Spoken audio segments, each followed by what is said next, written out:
Well, happy holidays, Star Wars fans. Welcome back to the channel. I am D-Al, and this is another edition of the In-Depth D-Alysis podcast. And this is the final podcast of 2022. That's right.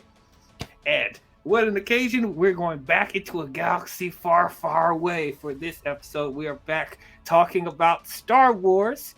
If you guys are new to my channel, welcome. This is the channel talking about everything in the world of movies and shows and everything in nerd and geek culture. So if you love to hear our takes on movies and film and shows, then I encourage you guys to please leave a thumbs up and subscribe to the channel. We have a bunch of content here that you will love.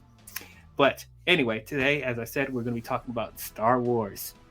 Today, we're going to be talking about the most recent limited, actually no, it's not a limited series. I think this is just a regular show. It's not even that long actually, but yeah, we're talking about the most recent animated series that came on Disney Plus a month ago. This came out a month ago, right?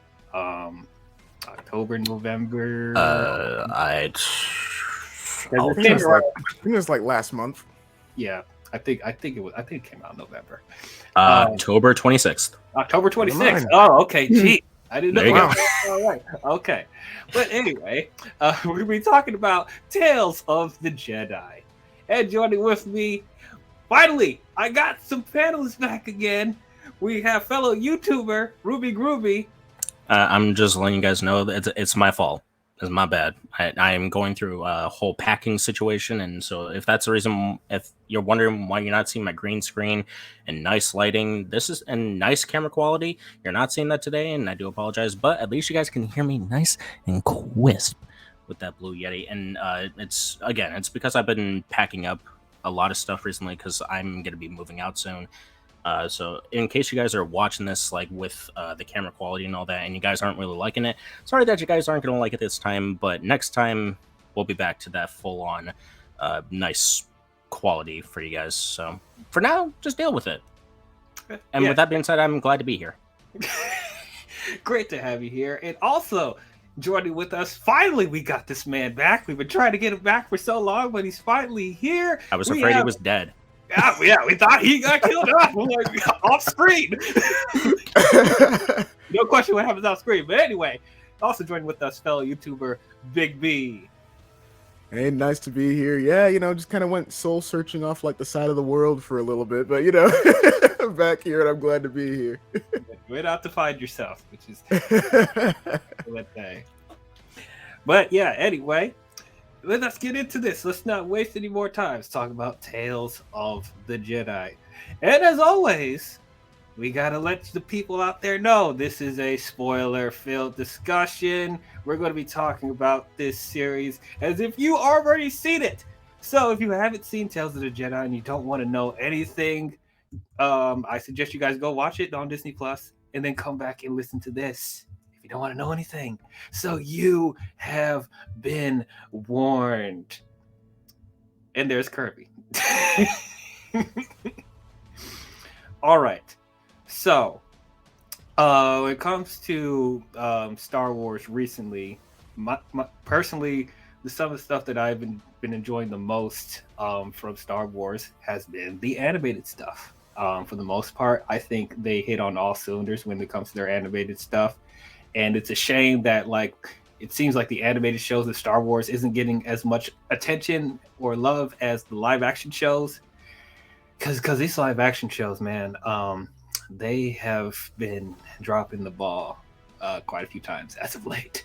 Ruby and I recently talked about the Book of Boba Fett and Obi-Wan Kenobi, and we were both pretty disappointed with those shows.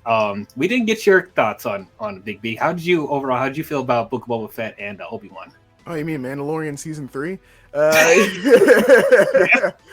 no, I mean, I was disappointed that it didn't focus on Boba Fett more, and that they, when I saw Book of Boba Fett, I expected it to be a little more rogue-ish rather than more him kind of deciding to rule this place a little bit more fair than the Hutts or something like that. Mm-hmm. I didn't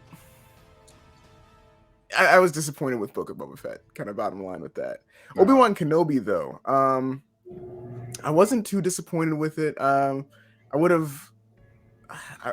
I didn't like the certain ways that it messed with the canon, with characters like Reva and everything. But and I also didn't like how they had Obi-Wan like just undebatably come out on top against Vader there at the end, or the fact that they had him fight Vader twice in that show.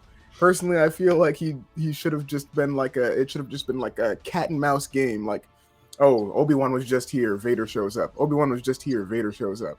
Mm-hmm. But did you even feel like the fight was like, did it live up to your expectations, even though you didn't want it? The fight was great. I mean, it was, it makes sense that like, Obi-Wan and Vader would probably fight like that, only like, what was it, 5 years after episode 3?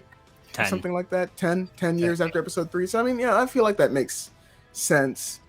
But it just doesn't make sense in my mind that fight even happened. It kind of messes with the whole thing of like Vader being like, oh, I haven't felt this presence since, and it's implied that he hasn't felt it since Mustafar, but I haven't felt it since last week on season 3 of Obi-Wan Kenobi. But it disappointed me in some ways, but overall I liked that one. Yeah. So of course, you guys heard me talk about the Clone Wars and Rebels before. Personally, I think Clone Wars is some of the best Star Wars media I've seen in general, and I include the films in there as well. Like, I gush about it so much. It does so much world building and character development, and also enhancing our experience on the prequels in general. We all recently talked about the finale of the Clone Wars that aired on Disney Plus, and yeah, we all really enjoyed it. Me personally, I felt like they could have done more as far as like making sure every storyline and character like had its closure. As far as all the characters in the entire season, I felt like they emphasized a little bit too much on Ahsoka Tano, but yeah, that's just my thing. I know people love Ahsoka, and it's like they can't get enough of her. Like they'll watch anything that she's in. And I love Ahsoka. I think she's one of the best characters in Star Wars, but I just feel like I didn't feel like there was enough of a balance with all the other characters getting their closure as far as the series. And then after that, we had the Bad Batch, which we also talked about, and that was not our favorite. Nah, not our favorite. Very mixed bag. Very mixed bag.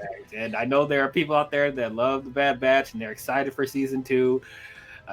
We hope season 2 is better. We'll find out. It's kind of funny though, because like I look back on Clone Wars and Bad Batch as of recently after watching Tales of the Jedi. There is one thing that Bad Batch had that the original Clone Wars didn't, and is that Bad Batch's whole season had a main premise. It had like a sort of like it had their own like secretive arc in their season, whereas the Clone Wars, even in season 7, it didn't really have like a fully like focused seasonal plot.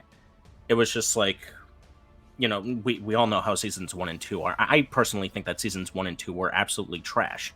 Personally, they were bad. They were bad. Yeah. But then it wasn't until season 3 onwards where like they started to get into the idea of like, throwing in like episodic arcs and but the problem with episodic arcs is that like they don't have a season premise. They don't have a premise for the season. It's just the premise for the arc. So when one arc ends, and another one starts, it feels like I'm watching Clone Wars season 23 or something like that, where it has like 2, 3, 4 episodes or something like that. Whereas Bad Batch, it was one season with 16 episodes, and maybe most of those episodes didn't really land for me. They had their own like arc throughout the season. You felt that throughout the entire season, even in most of the filler episodes. Yeah. One of the things that one of the other problems of why, because I don't mind like the anthology type of format that the Clone Wars had, because like that was a way of helping to make sure all the characters had their own like arc and like had their own specific development, and like so the overall overarching story won't feel jumbled because they'll have their own separate stories and have their own closures or whatever. But what really hurt Clone Wars in those first 2 seasons also is whoever decided that it was a good idea to have the arcs be aired out of order and mixed up, like you don't know what you're gonna get. Like you would focus on these certain amount of characters for like half of an arc, and then it will cut to somebody else, and then it will go back to the arc that you already went to, and then right before it ends its arc, you go to another character's arc that that almost killed the momentum of the show. Yeah. I mean, it was a little weird. Like it was a bunch of like mini arcs within seasons, and like every once in a while, a season had like kind of a little bit of an overarching story. Like when Darth Maul first came back, it was the huge build up to Obi-Wan fighting Maul, and then like with the whole Umbara thing with what was his name? The dude with the 2 dual lightsabers. I forget his name. Yeah, I forgot. Yeah. But yeah, you had like a little bit of stuff with that. Or like I think it was maybe the first 3-ish technically all the way up until like I think season 4 when Fives dies. But like you had like the whole overarching story of Domino Squad and having to watch all the different dominoes fall. But it was a little jumbled. I think that kind of partially comes with the fact that it was a war, and it's like, you're not really focusing on too much. Whereas like Bad Batch, it's like, it's after the war. Now you can really focus on, okay, there's this character and this character and this character. We're really focused on whatever they're doing. Right. And the thing about like the war aspect in the Clone Wars was that like that, yes, the idea of like arcs, I do kind of enjoy that. But what set that apart from the first 2 seasons is referring to what DL was saying, is that like they released the episodes in individual arcs out of order. We got episodes in season 2 that was a setup to the Clone Wars movie. Yes. So when you notice that stuff happening, that's kind of a red flag for me. That's nuts. Like it's ridiculous. Yeah. Unfortunately, I think that's also just partially like an unfortunate product of like how Cartoon Network did cartoons back then. Like they would do stuff where it was like unfocused, like little arcs here and there. Every once in a while, you had like a show that was focusing on something like, Adventure Time had like a bunch of different different arcs or anything like that. But like for the most part, it's like, cartoons are meant to be unfocused, yada yada yada. Star Wars kind of being the black sheep in that aspect, but Yeah, and I guess Star Wars was kind of really like the Clone Wars specifically was kind of put in a bad spot at the time of their release, because like Cartoon Network at that time was like starting to enter that like new phase of making shows where like we're entering like a new era of like animation and stuff like that and storytelling. And the Clone Wars was unfortunately just thrown right in the middle of that transition. And it just kind of made for some really odd choices in their first 2 seasons. But luckily after that transitional change had ended off, season 3 onwards, it got better. It's just really my only main issue with it is that there's no like seasonal arc. It's just like individual arcs within the season. But at least the arcs are consistent. Yeah. So that's some plus, I guess. Right. Exactly. Right. So for me personally, I personally felt like they ended the Clone Wars stuff a little too soon, because I think we talked about this when we talked about the finale, that the finale only had 12 episodes when a regular season of Clone Wars would be like around 20. Yes, it was 22 episodes a season. Yes. Yeah, so I felt like, why did they feel the need to like cut it off so quickly? And then it made me even more frustrated that we got the Bad Batch after that, as we said, felt like an extension of Clone Wars. And now we're getting Tales of the Jedi, which also feels like an extension of Clone Wars. So part of me is like, why did you even cut the finale so short when you just it's doing more of this? it's confusing on like why they would go, okay, all these, like, especially Bad Batch, why they wouldn't just be like, all right, Star Wars, the Clone Wars, which, I mean, I guess it's partially because it's no longer the Clone Wars, and like not all of Tales of the Jedi was Clone Wars, but I get that. But no, they like, there were cut episodes and cut content that show up on YouTube. Like you can find a lot of this cut content, like unfinished and, footage of and that easily could have been stuff that could have been like 2, 3, maybe even 4 episodes a piece. And like for some reason they didn't include those in there, and I feel like they would have been worthwhile additions. But and I think I have mentioned it before during like our Clone Wars talk. But yeah. Actually, a good example of unreleased footage is like the best example that we could give is that bonfire scene with Anakin and Obi-Wan as Anakin is still mourning over Ahsoka's leaving the Jedi Order. I mean, even on top of that, the Cad Bane versus Boba Fett duel, which may or may not be canon, but like that, like they ended up doing a retooling of that in the book. In Book of Boba Fett, which I mean that's cool, I guess, but like they seriously could have just kept that in there, and that would have been great, especially considering that with Boba Fett's character, we hadn't seen him since that one like episode or 2 episodes when he was a kid trying to chase after Mace Windu. Yeah, that would have added, and it also would have added more emotional weight when Boba and Cad Bane like face off against each other in the book Boba Fett, because they had history and whatever. So right, and you could have even had a scene in there where like, you could have like an episode with Boba Fett towards the end, or have like that Cad Bane versus Boba Fett thing happen towards the end, and it's like, Boba Fett finds out that Mace Windu's dead. Now he's like wondering, all right, well, what do I do now? Right. But so regardless, Mace Windu dead. Yes. Because there's reports saying that they're probably going to potentially bring back Mace Windu, because Sam Jackson has repeatedly said that he's interested in coming back to play the character. Yeah. Yeah, anything's possible nowadays. If Palpatine can come back, they can bring back Mace Windu. Somehow Mace Windu returned. Get me started on that. I swear to God. The dead speak. I like to ride the Skywalker, by the way. Anyway, that makes one of us. Yeah, that makes one of us.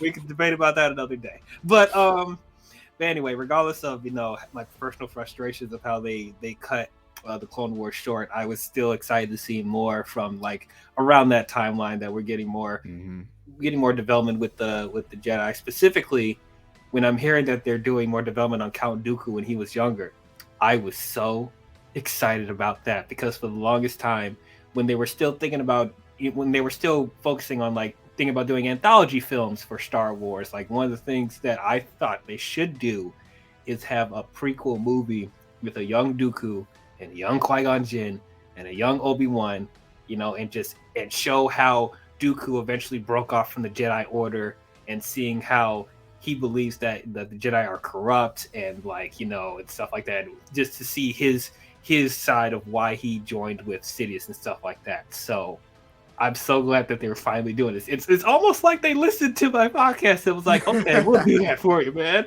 We'll do that for you. But then on top of that, they're also doing more stuff with Ahsoka, and I'm like, okay, that's okay, cool. More stuff. I ain't gonna argue with it. That's fine. As much as I want to see more young Dooku, I liked some parts of that, but we'll get into that. We'll get into that.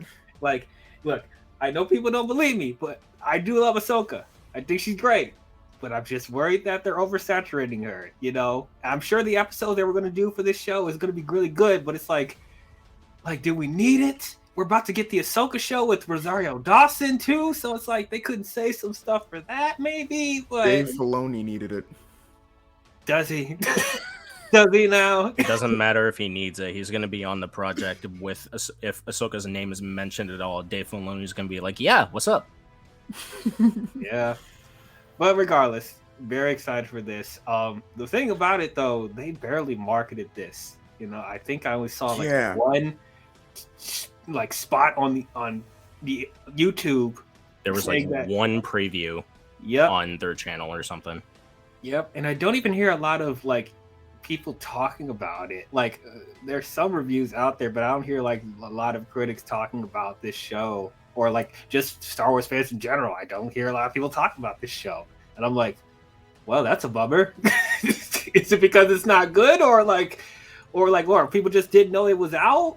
Or is there not really much to talk about? I mean, I think it's more just didn't know it was out, because I didn't know it was out until a month later. Then I watched it all. I'm sitting here well, You know, because not many people are talking about it. So much for hoping for Tales of the Sith. That's Yeah, right.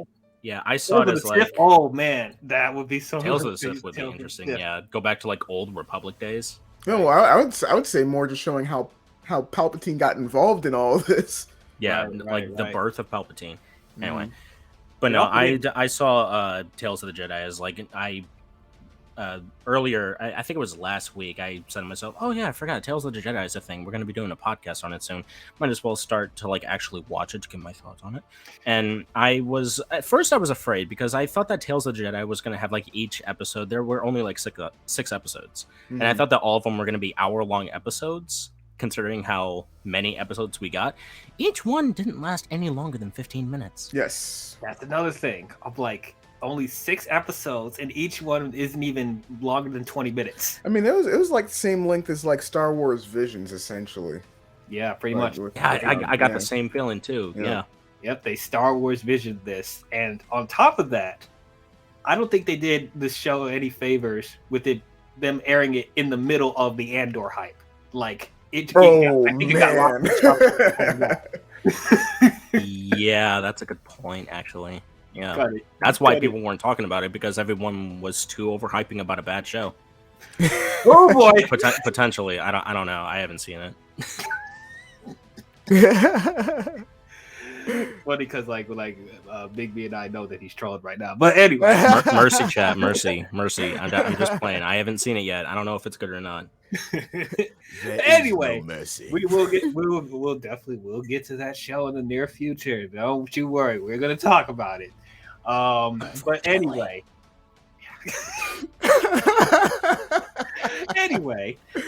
regardless of that, I was still looking forward to seeing it. You know, and it was part of me. I was glad that it wasn't that long either, because it was easy to get through and stuff like that. Like you didn't have to commit to a being very long. Like Andor was like 12 episodes, and each of them are almost an hour long, stuff like that. So it was easy to get through at least.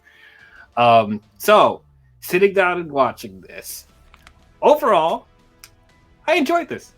I liked it quite a bit. Yeah, definitely. It was just great to get back into like the Clone Wars world, because I can never get enough of that. And just seeing more development with the Jedi in general, and like specific favorites. As I said, the Dooku stuff. I'm just gonna say out the way, the Dooku stuff is fantastic. I loved every episode of Dooku stuff. I just wish they were longer. I really wish they were longer. These really felt like sample sizes. Like I could have watched the whole. It could have been a whole regular episode length of a Clone Wars. They could have made this a movie too, animated movie. I would watch the whole thing of Dooku, because like all that was really. Yeah, they could have pulled this off into like a 2-hour, like a solid 2-hour film with no cuts. I would have loved to watch, like, if they would have just released a series just titled Dooku with this animated style and everything, like maybe like 2-3 seasons long. Oh yeah, I'd watch all that. Watch all that. Absolutely. The Ahsoka stuff was pretty good. It was pretty good. I did not love it as much as the Dooku stuff, but I thought, I enjoyed them. But part of me felt like it was messing with the momentum of the Dooku episodes, because the Dooku episodes were so good and like they were so adult and dark, and then the Ahsoka stuff, it just felt like a typical Ahsoka arcs from the Clone Wars, and it didn't feel like it elevated Ahsoka's character any more than what we already seen from her in the Clone Wars and in Rebels, So doesn't help that it was like sandwiched between or the Dooku stuff was sandwiched between the Ahsoka stuff. It was like, Yeah, like, okay, dude, are they getting the same person that aired the first 2 seasons out of order? Man. Why are you doing this? It was like Ahsoka, Dooku, Ahsoka. What is going on right now? Like, man, they should. At least the Dooku stuff was consistent. Yes. Yeah, at least that was consistent. They didn't like cut it in between there. That would have made me even more mad. Well, that's the thing. Like, I mean, we'll get into it, but like the last 2 things of like Ahsoka content, those were like consistent with each other, like somewhat. But like the first one, the first thing was like, oh, All right, that's neat, I guess. It's like, okay, whatever. Or what I think would have been, I think I would have been okay with this too. Like if they did Ahsoka episode, then a Dooku episode, then Ahsoka, and then Dooku, and then Ahsoka, then Dooku. Like even though that's not like that would be my first choice, but it's like if they want to like mix it up, like that would be more consistent than what they did here. Yeah. I mean, I personally would have liked it if they just did 1, 2, 3 was Dooku, and then 4, 5, 6 was Ahsoka. Because I hate when I talk to I have friends at work who were thinking about watching the show, and they're like, "Oh, I'm only in there for the Dooku stuff," and I'm like, "Well, okay, just watch episodes 2, 3, and 4 then." And they're like, "What about episode 1?" And I'm like, "No, forget about that." No. But yeah. So in general, I did like this. This is a really interesting concept for a show. So I'm hoping that they they expand on this with other characters. They do a similar format with the other stuff. Maybe get some more. Like they could do something for Windu or Palpatine, as we said earlier. If they do Tales of the Sith, if they do that, I would totally watch that for sure. But like, yeah, I just wish that the episodes were a bit longer, But I did enjoy this. So, Big B, tell us overall, just your general thoughts. What did you think overall about Tales of the Jedi? I guess I could say I loved every episode except for episode 6. But we'll get into that. Oh, okay. Yeah, no, because like even though I said like 5 and 6 are like kind of like consistent with each other, like I feel like 6 didn't need to exist. We could have gotten like another episode about Dooku, or we could have gotten like maybe something about Qui-Gon becoming a master or something like that, like how he met Obi-Wan, or we could have gotten like how Plo Koon inducted Ahsoka into the Jedi Order because that's what happened, or like we could have gotten like almost anything else, and I feel like that would have been a little bit better. But I loved the series overall. I like it's sounding like I didn't like it. No, but I loved the series overall. It's just episode 6 that I have a problem with. But, For me, it was the first episode. We'll get into that when we get there. But anyway, Ruby, tell us, what was your overall impressions of Tales of the Jedi? It's kind of odd. You guys are not liking. I've heard BB doesn't like episode 6. Dwayne doesn't like episode 1. I wasn't a fan of episode 5. Oddly enough. Actually, I wasn't. Yeah. We'll get into that later, but it's strange that all of us picked Ahsoka episodes. That's yeah. Well, because like now all the trailers, like the 2 trailers that they released were like Dooku. Here's a little thing about Ahsoka. Dooku. Yeah, there's like some stuff about Ahsoka. Like, yeah, she's gonna be in it. Oh, there's like that one shot of Anakin. No, but like overall, I thought the show was good. I was a little, I guess. In terms of comparing it to my excitement for the show, I guess you could say I was a little disappointed by it, but that's not to say it was a bad show. I don't think that it was bad in the way that the show was written. I think what's funny about this show, however, is that like it doesn't work because of it being a show. I feel like it's mainly here just to fill in the gaps with Clone Wars lore. Like this is a gap filler show. Because like we saw in episode 5 where like Ahsoka was training with the clones and all that stuff, and how it ties into Clone Wars season 7. That we could tell like this whole thing, like mainly the Ahsoka stuff was mainly gap filler stuff. But it's also funny at the same time. There's still some gaps left open that they didn't close. Yeah. So it's like it's a gap filler that left the same amount of gaps. Yes. Because like there's like gaps in Tales of the Jedi, but it fills in the gaps of the Clone Wars. Oh yeah. Like we'll get into it, but like episode 6 left me with so many questions. Episode 6 kind of left me with a few questions. Me personally, I thought that episode 5 was not here to be a Tales of the Jedi episode. It did not work solely as a Tales of the Jedi episode because it was so inconsistent and so random that it somehow they try to make it like tie into a piece of media that was better, but is not like it's not like Tales of the Jedi. So like it's not good as like a Tales of the Jedi episode. It's just here to fill in gaps on content that we've seen before. and I just felt the first episode just felt like filler, like straight up filler, and it felt silly to me. The content of the episode was really silly, like And that, yeah, I can get level silly. Well, I can think get behind I that, too. agree with that, but I think it's mainly because they didn't do anything with that episode afterwards. They could have. Yeah. They very well could have, but they played off that whole episode as like the setup to like saying, you know, Ahsoka is a superhero and she's gonna be like the next like Marvel superhero or something like that. Which again, I've said this before. I don't like it when Disney is starting to make Star Wars as Marvel shows, or they're like giving Star Wars like Marvel formulas. I don't like that. And they've done it in Tales of the Jedi. I noticed it at the end of the first episode, and why are we doing this? Stop doing this. I'm not here to watch Marvel, Lucas. They already like we talked. It's not even Lucas anymore. It's not even Lucas anymore. Not even Lucas anymore. It's the Kathleen Kennedy. And then we talked about in Book of Boba Fett, where we talked about how they're structuring the like episodes and character arcs. Like it feels like they're trying to interconnect with other shows.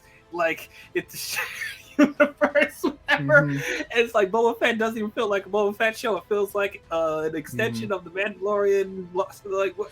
No. I then you have characters like, in there that doesn't characters coming into Book Boba Fett that doesn't Again, add to Boba Fett's story. I've said it before. I mean, like, yeah, no, like George Lucas, like kind of like looking back at like what his original plan was when he was involved with this. Not to say that I hate Ahsoka, I don't. But his plan was originally Ahsoka has to die at the end of Clone Wars, and there is nothing beyond Episode 6. that was his original thing. It was like it's like the content that's there, that's it. That is it. It is a finite story. There is no more expansion with it. Yeah, and I guess like fuck that. to piggyback off of Dwayne's comments, I've said it before, and I'm not afraid to say it again. Star Wars is not a comic book. It didn't start as a comic book. It started as a film, and like there are comics. There are comics of Star Wars out there, and like that's fine. That like right. You can like the comics, and you could say that they exist in Star Wars. That's not to say that Star Wars is a comic book, because it's not a comic book. No. It started as a film, and it sucks that like this franchise has turned into like them basing stuff off of comic books when they originally weren't really comics. You know, like the Ahsoka stuff was not I don't think the Ahsoka stuff was a comic. No, not that I know of. I know some of the Vader and Maul stuff was, but like to kind of piggyback off of that, idea made from Dave Filoni. He created that character for the Clone Wars, so no, he did not come from a comic. Yeah, and like to kind of piggyback off of that, like with the comics thing, like I like the comics for the purpose of world building and like filling out this this huge endless galaxy or whatever. But like I mean I get what you mean, like where they're like basing certain things off the comics, and it's like, well, you got a guy who created the character who's still alive that you could consult. But all right, He's like, nah, screw that. You did the prequels. We don't listen to you no more. He's also the reason why it even exists. Yeah, like it's not like the creator of the Star Wars in general. That's like if they were to look at Stan Lee and be like, yeah, we're not considering your opinions at all. I mean, yeah. Even though I do believe they don't really consider his ideas for a good amount of the Marvel stuff. They do to an extent. That's probably a little more respectable than Disney does with Lucas. Yeah, I'll give you that. Yes. But anyway, did you wrap up all your thoughts, Ruby? I know we cut you off. Oh no, it's fine. I brought up points that like kind of like went off the rails, but no, overall, I do think that the show is good. I think that the show is good at least giving the backstory of Dooku. I think that the stories that they told of Dooku were really well told, but there's also something that I didn't really like about the Dooku stuff, and it kind of refers back to what I was saying about the gap filler stuff. There's some gaps that are left open because they played off the Dooku episodes as like, we're going from one period of time to the next. I think I know what you're referring to. Yeah, It's just all the Dooku stuff. It's just like one episode we're starting with like a Dooku that looks like he's in like his 30s or something. The next episode he's in his like 40s. The next episode he's meeting up with Qui-Gon during the Phantom Menace, and then in the middle of that episode Qui-Gon dies and Dooku is mourning him, which is powerful stuff. Don't get me wrong. Yeah, but these are huge jumps and huge gaps that, like, we see Dooku's reaction to Qui-Gon's death. It's just like there are gaps that are just like they're filling them in, but they're leaving more left open. Mm-hmm. Yeah, it's really weird. So it's a gap filler show that fills in gaps but leaves more open. Yeah, but at the same time, I still like it. It's still good. Right. For what it is. Right. I still feel like it should have been like way longer. Like the series itself should have been way longer. And it should have, again, I was hoping that the show would have had like an over seasonal arc. Like I thought that my main anticipation was that like Ahsoka was going to learn about like the backstory of Dooku and why he's so important and stuff like that. That never happened. Right, like it was just gonna turned be like into some sort of like story time kind of deal. Yeah, it just turned into like, you know, Ahsoka's set up to being a Jedi, and then Dooku's backstory, and then 2 random episodes of Ahsoka. Yep. And none of them are longer than 15 minutes. Yep, these literally almost feel like shorts. They really are like shorts. Visions. Yep. Yeah. It's disappointing, but that's not to say that it's not like Bad Batch bad. It's not like Book of Boba Fett bad. It's like barely. I think it's like barely better than Obi-Wan for me. I think. Mm-hmm. So that's where I'm at. So overall, before we break down the episodes, so are you saying you enjoyed Visions more than this? Both of you? I'll ask both of y'all. I did. I think I did too. All right, I keep trying to like unmute myself. Yeah, I think that Visions was better of a show than Tales of the Jedi, because Visions was supposed to be played off as like these individual shorts that are not like coexisting within each other. They're all made by different people, made by different artists. Like these are like actual like different like companies making each episode. Whereas Tales of the Jedi was made by one company and one writer, or maybe multiple writers, but like all under the same writer company. Dave Filoni. Yeah, all under the same company. So I guess like in that aspect, you would have anticipated the show to be a little more consistent, but it's not. So I guess Visions is just better in that aspect over a show that should have been more consistent. Yeah. All right, everyone, it is time to break down these episodes one by one. Starting with episode 1, Life and Death. So, a year after the birth of Ahsoka Tano, she's an infant at this point. She's taken on a hunting trip with her mother. Let me say that again. So Ahsoka Tano is an infant, and her mother is taking her hunting. I mean, it's a cultural thing. It's a cultural thing. Parent of the year. Anyway, so they go off hunting. Both are surprised by a large, like yellow black striped tiger, saber-toothed tiger. They encounter this tiger in the woods, and then the tiger ends up kidnapping baby Ahsoka in the woods and doesn't eat her immediately. Okay. And so her mother goes back to the village and tries to get the other people to come to the forest and rescue her. But while in the village, the tiger just keeps the baby in the forest somewhere, and they just stare at each other. And then Ahsoka uses her force powers to control the tiger and make him friendly. And then then the tiger brings Ahsoka back to the village. Like she's riding on top of the tiger in the village, and all the villagers are surprised that she's still alive, and the tiger brought her back. And then that's when they find out that Ahsoka is a Jedi because she force controlled the tiger, and that's the end of that episode. Okay, so I'll start this off because I said this was my least favorite episode. As I said, this did feel like filler. Do I think that this, the story was like trash or worthless?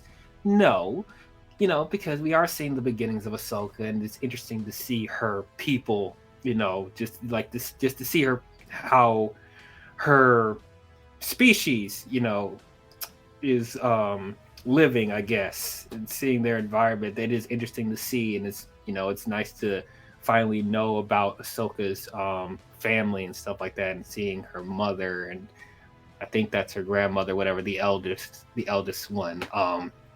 So that stuff was interesting, but what was really a problem is that, as I said earlier, this story felt really silly, like it felt kiddie. It felt like, and it stood out even more because the episodes after this is much more adult and dark. So it made it stand out even more, and I just felt like it was ridiculous that, well, on top of Ahsoka, baby Ahsoka, using her force powers to control a saber-toothed tiger, which I thought was really ridiculous. And I know people are about to say, but Grogu did all this stuff in The Mandalorian. I don't want to hear it.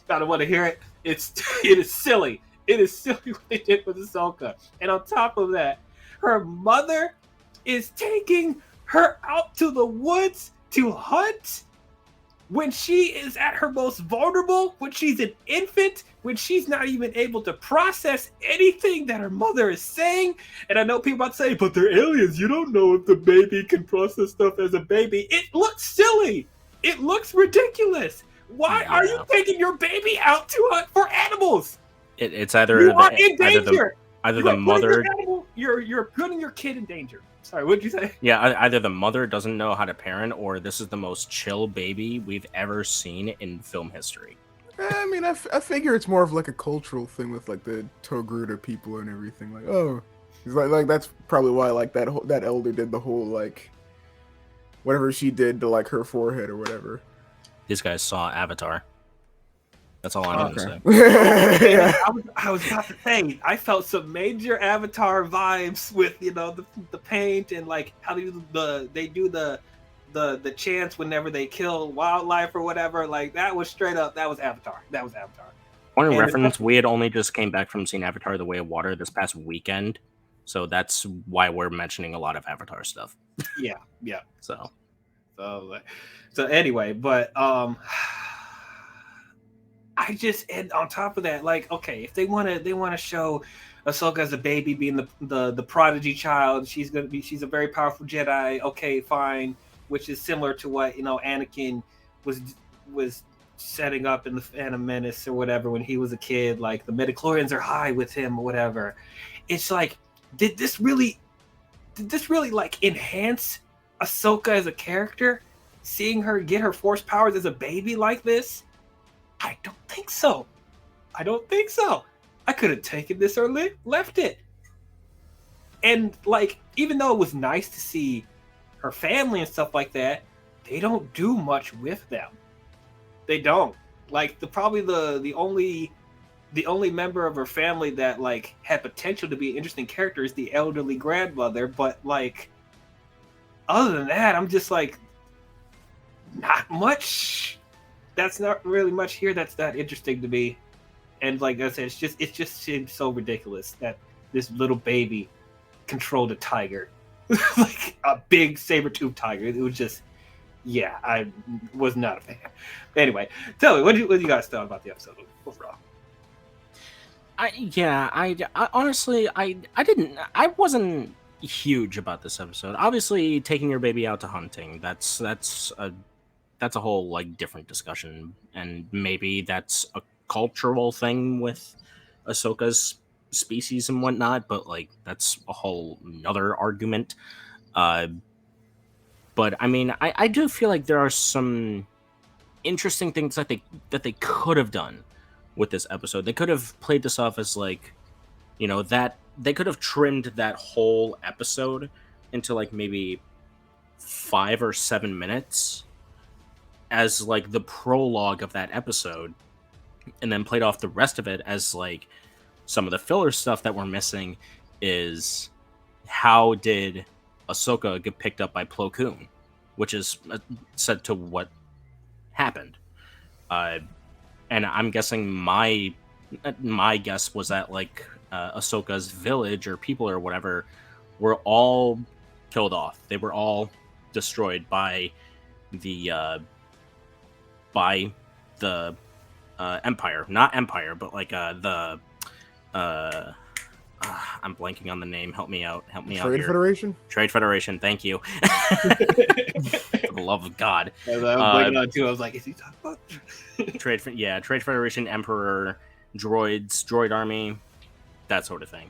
And that at that point it was when she got picked up by Plo Koon, and then that would have been the end of that episode. Obviously, they played it more as like how Ahsoka got her powers, when it was kind of obvious at the beginning of that episode that we knew that she was going to have powers as a baby, because that's just how being a Jedi has always been, because we were trained to know that. So like, so in hindsight, it wasn't like super special, but overall, your mic cut off. Your mic cut off. Unmute yourself. Unmute. I think he's testing the microphone level right now. Oh. Am I mute? Oh. No, there you go. There you go. Okay, I'm so sorry. But no, that's not to say that the story was bad or anything like that. It's just, it's kind of like, it feels generic in such a Star Wars kind of way, but it's like unusual kind of Star Wars is kind of what I'm trying to get at. So that's kind of like the only thing that's like unusual about this episode. But that's not to say that it was like bad or anything. Like, you could say that, like, the way that this was played off, it was kind of like filler stuff, I guess. But overall, I didn't hate this episode. All right, Big B. So, yeah, no, I mean, I didn't love this episode, but I didn't hate it either. And kind of like so you were mentioning how Plo Koon came about getting Ahsoka. They showed a glimpse of that in the Clone Wars, and it seems that it was more like her people just handed her off to him, which, like, okay, that's, I guess they figured, oh, she's gonna be a Jedi. All right, here you go. The episode plays a lot like a fairy tale to me. Fairy tale vibes, because it's like even when the tiger shows up, I saw that tiger and I swear in the back of my head I heard Tarzan going "Sabor, danger" or something like that. Like, it was just and like a lot of the tension doesn't really exist, especially when like the mom, because I expected the mom to die fighting the tiger. That's what I expected. Yeah, and like a lot of that tension, mom was dead. Oh yeah, that's what I figured. She was but dead. Like, I figured that a lot of the tension like went away the second that she survived too, because you know how it's gonna play out at that point. Ahsoka's gonna survive. She's gonna end up getting back to the village somehow. It's probably gonna be with the tiger's help or something, because she's not gonna navigate back there as an infant. Even as a Jedi, I don't buy that. Mm-hmm. But so I didn't love this episode. I didn't hate it. Yes, I would have loved to have seen Plo Koon like coming to her village to grab her from her people, because we do see that in Clone Wars. We do see Plo Koon sitting there like, oh, take this baby off your hands and everything. But it just felt like kind of a throwaway episode, yeah. And I do kind of wish that with them including this episode, that it was more like that was episode, or would that be 4? Instead of like the last Dooku thing being episode 4, like, I wish the Dooku stuff was episodes 1, 2, 3, and then 4, 5, 6 was Ahsoka stuff, if they had to have that in there. But I'm one of those people that actually wish that they put the Ahsoka stuff first and then the Dooku stuff last, so it will end on a stronger note. That's fair, though. I feel like you probably would have lost a lot of viewers at that point, because if people were like watching things in order, they would have been sitting there like, oh, okay, so they would have been having flashbacks to that like little Ahsoka arc during the final season of Clone Wars, Yeah, and they'd be sitting there like, oh, I'm not gonna watch the rest of this, and just yeah. At the move same on to time, something you could have else. done, at the same time you could have done the Ahsoka stuff differently, and Yes. then make the Ahsoka stuff be Yes. first, Yes, and the Dooku stuff last. yes, That's like the arcs they decided to choose for Ahsoka just didn't right. work. Or better yet, just give it more episodes. Just if you're gonna have all these arcs, just more make it episodes. Why is this so Just short? make it longer. Right, or make it longer. Yeah, if it was 30 minutes, you probably would have gotten like Plo Koon coming down to like take that baby or something. You would have probably had like Ahsoka's people. Well, they didn't seem like they really had the technology to reach out to Coruscant, but maybe someone on Coruscant would have sensed like, oh, there's someone that's force sensitive out there. I'm gonna go over there. Yeah. You know. All right. Well, let's move on. Now we get to the good stuff. Episode 2, Justice. Oh boy. So we follow a younger Dooku when he was still a Jedi. And Qui-Gon Jinn, a really young Qui-Gon Jinn is his Padawan. I was like, yes. I'm so happy to see Qui-Gon in this show. So anyway, Dooku and Qui-Gon are sent to a planet to retrieve a senator's kidnapped son, and it turns out the senator is starving and abusing his people, and which led to his son getting kidnapped by the villagers.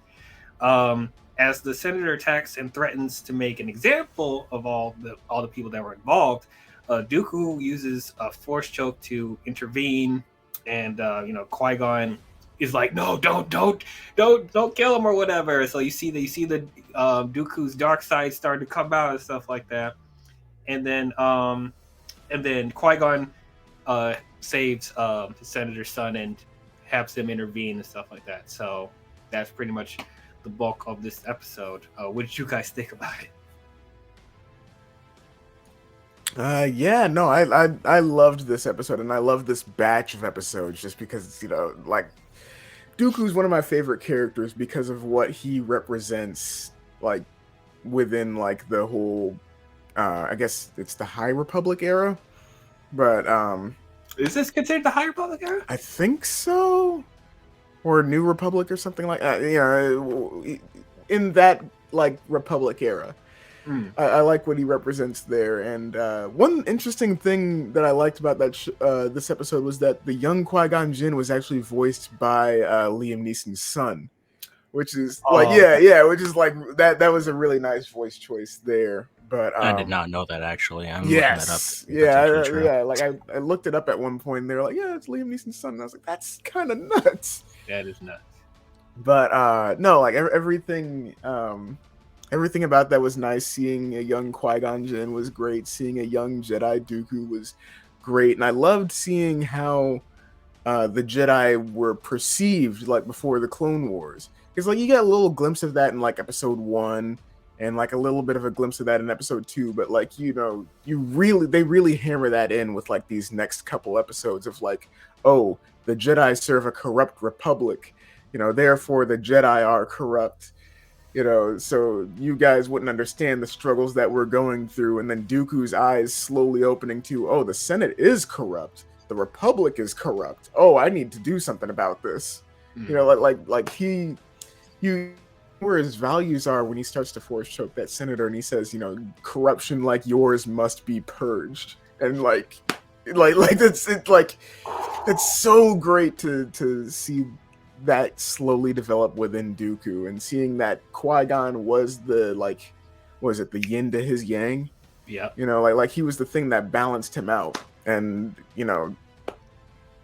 it'll be covered later what kind of impact Qui-Gon's death has, but, that it's stuff like that I really like with this episode. Yep. Yeah, I really do enjoy this. And the only thing that I really go back to is just something kind of funny. I kind of noticed a trend here that the masters with blue lightsabers are the ones that are more likely to turn to the dark side over masters with green lightsabers. I mean, you never see anybody with a green lightsaber turn to the well. Okay, Pong Krell, but that's it. Okay, whatever. But he had blue. He also green, so he it also count. had blue, so that doesn't count. Yeah.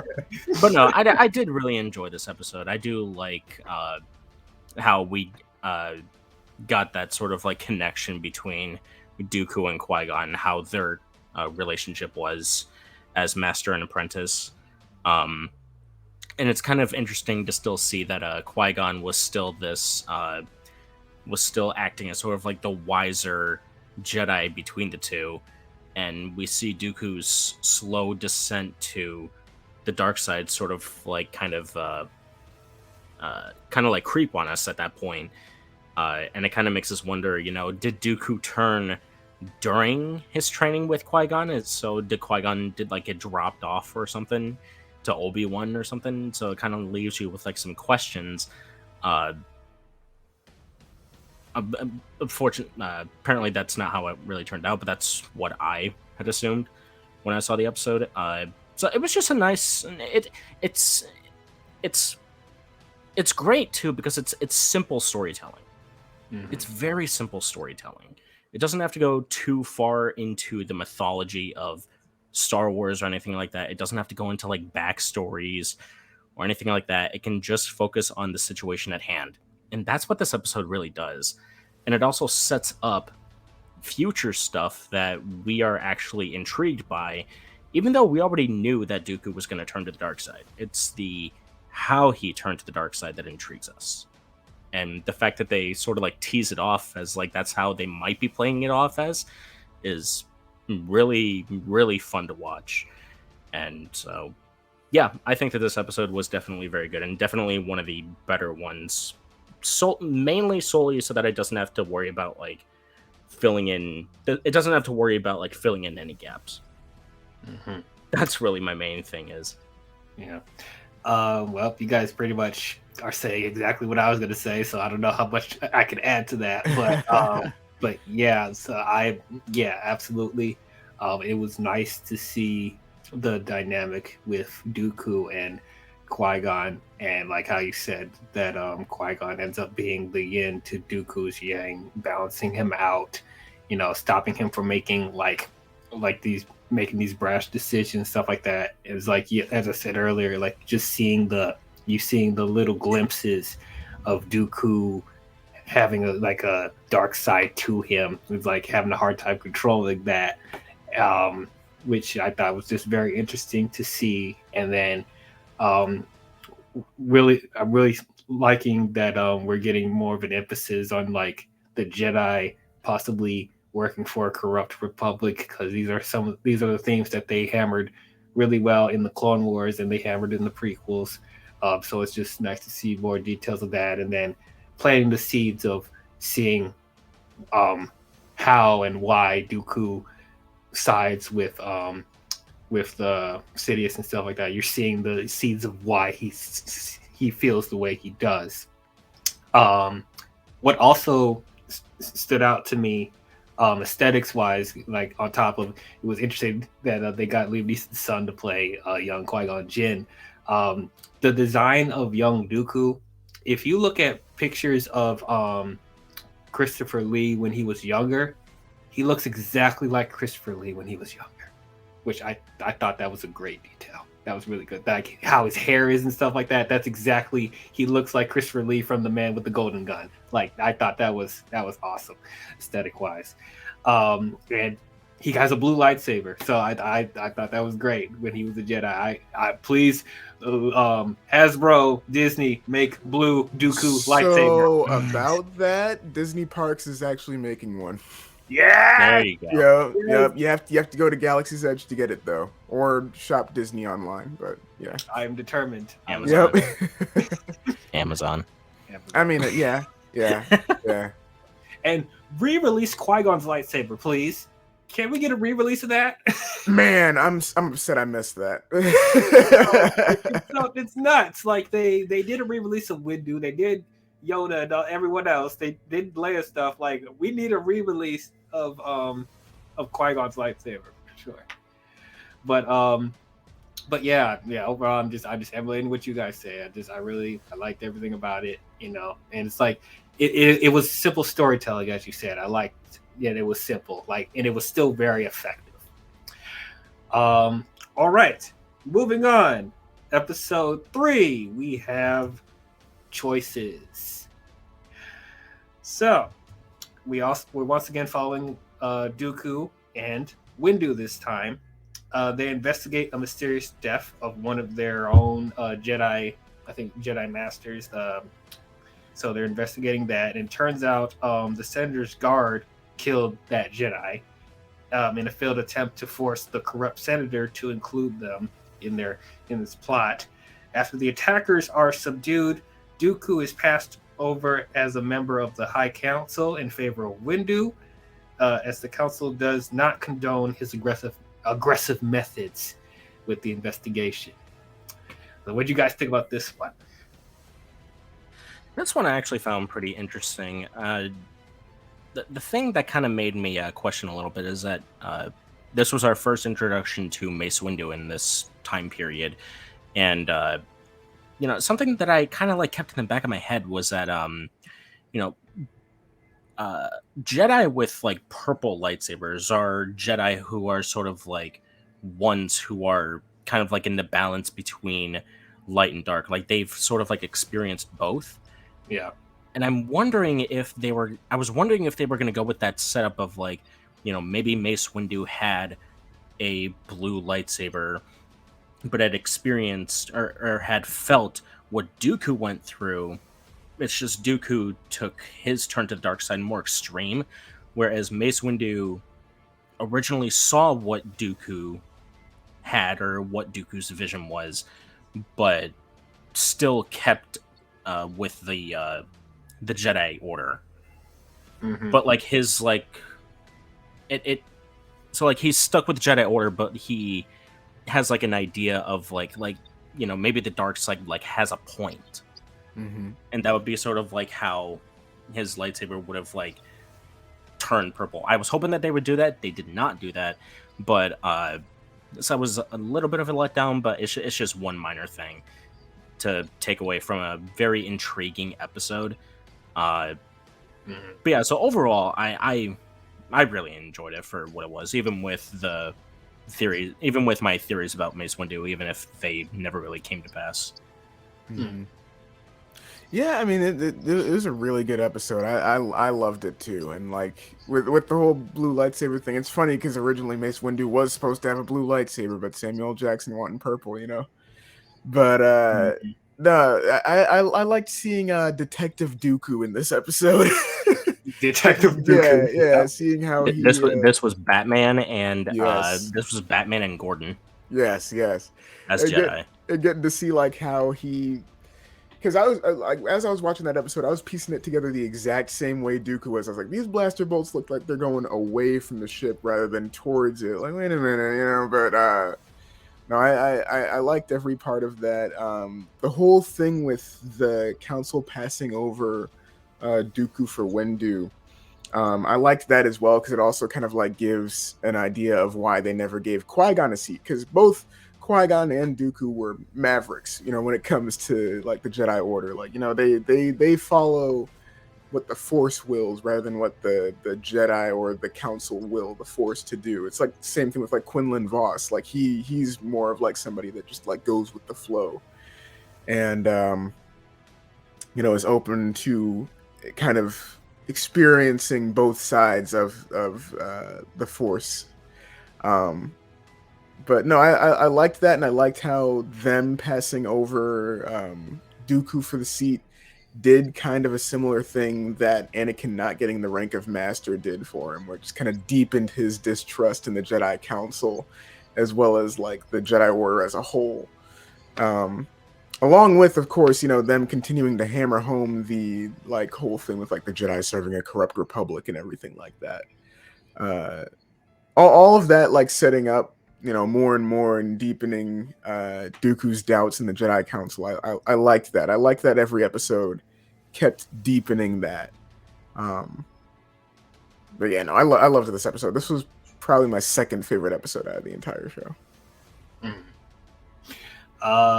Once again, you guys are saying exactly what I think.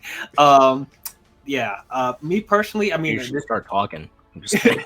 The next episode, I'm talking first. God damn it! But anyway, I really like this episode too. Me personally, I think, I like the first Dooku episode a little bit more, but because like, if I'm looking at this episode structurally, and it's pretty much very similar to the first one, but as you guys pointed out, what makes this episode really good is the dynamics that they added with Windu and the Jedi Council, and once again deepening that resentment that Dooku has for the Jedi, and like, them working for a corrupted republic, him being rejected to be on the council, like that stuff I really, really liked. And I also would have liked to see Windu before he got his purple lightsaber, and possibly seeing that dynamic of how he got it, how he had to manage the balance between the light and the dark, because like he seemed like very like straight on by the books, like I got to do what the Jedi tells me to do, I got to obey the rules or whatever. So it's like that would have been interesting, the dynamic to see, if Dooku and Windu kind of relate, with similar struggles of them, trying to combat the dark side and stuff like that. So I wish they did emphasize that a little bit more. Yeah, But you almost kind of wonder if they were ever like brothers at one point, because you look at their dynamic in like Attack of the Clones, and I felt some very strong like brotherly vibes, like rival brothers to one another. I think, if I'm remembering correctly, weren't they both trained by Yoda at one point? Yes. I believe so. Yeah. that might be part of why that is, because like, there is like a huge difference between them. Like one of them's by the books, the other one's more like let's see where this goes kind of deal. But and as you I think you said, like, they both struggle with the dark side, like, but one used it to, for more positive stuff, and then one took it way too far and stuff like that. So it's like that would have been just cool to see that more fleshed out a little bit more. And it's like, I'm glad you did bring that up, that little exchange that they had in Attack of the Clones. Like, it seemed like they had history with each other, because like that's actually a really good point, because it did seem like they knew each other and stuff like that. So that's pretty cool. Yeah, I mean, that's pretty much all I gotta say about it. Anything else you guys want to mention before we move on? There's really nothing else. These are 15-minute episodes. These are probably going to be 15-minute segments. Yeah. I mean, this was our Batman Robin episode. I'm not sure what else to really say. I will say that this is, out of the Dooku episodes, this one probably is my, I don't want to say probably least favorite. Like, it's like the least good one. Yeah, it's not that it's bad. It's just the other two were better. Yes, yeah, the episode is still good. It's just the other two I felt like were better. So I feel like out of the Dooku episodes, this one was probably the weakest of all of the Dooku ones. Even if the weakest one is still good. Can I also say Windu doesn't age? Black don't crack, my friend. Yeah. No, at the same time, Sam Jackson doesn't age either. That man is in his 70s, and he looks like he's still like 40. Oh yeah, no, he looks like he just got out of the set of Pulp Fiction, like that. Yeah, no, it's not fair. It's not fair. Absolutely not. Well, I was even expecting them to, like, are they going to give him a full head of hair? It's like, no, he's just look the exact same. Oh, I would have loved to see Mace Windu with an afro. That would have been cool. That would have been cool. Say Sith one more time. I dare you. I double dare you, motherfucker. Say Sith one more damn time. Oh, that's awesome. That's great. All right. Well, we got one more Dooku episode to talk about, and that is the Sith Lord. Oh man, this one, guys. So So this takes place during the events of the Phantom Menace, like right after Qui-Gon has his first duel with Darth Maul on Tatooine when they're trying to escape. And Qui-Gon is going to the council to warn them about the Sith Lord. And then Dooku warns Qui-Gon that the council probably won't take him seriously because like they don't believe that Sith Lords exist now, you know, like they're all gone. Like it's like there's no way they could exist, right? And of course we all know what happened with all of that if you guys watch the Phantom Menace.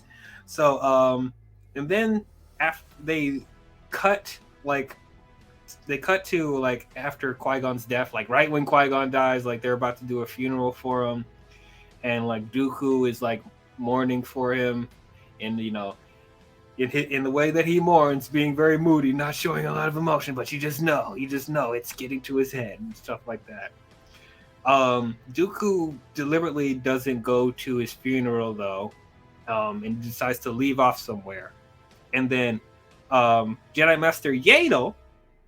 So the female Yoda character that was in the background in the council that never got any like speaking lines in the prequels, like they actually give her some development in this. I don't even think she showed up in the Clone Wars, did she?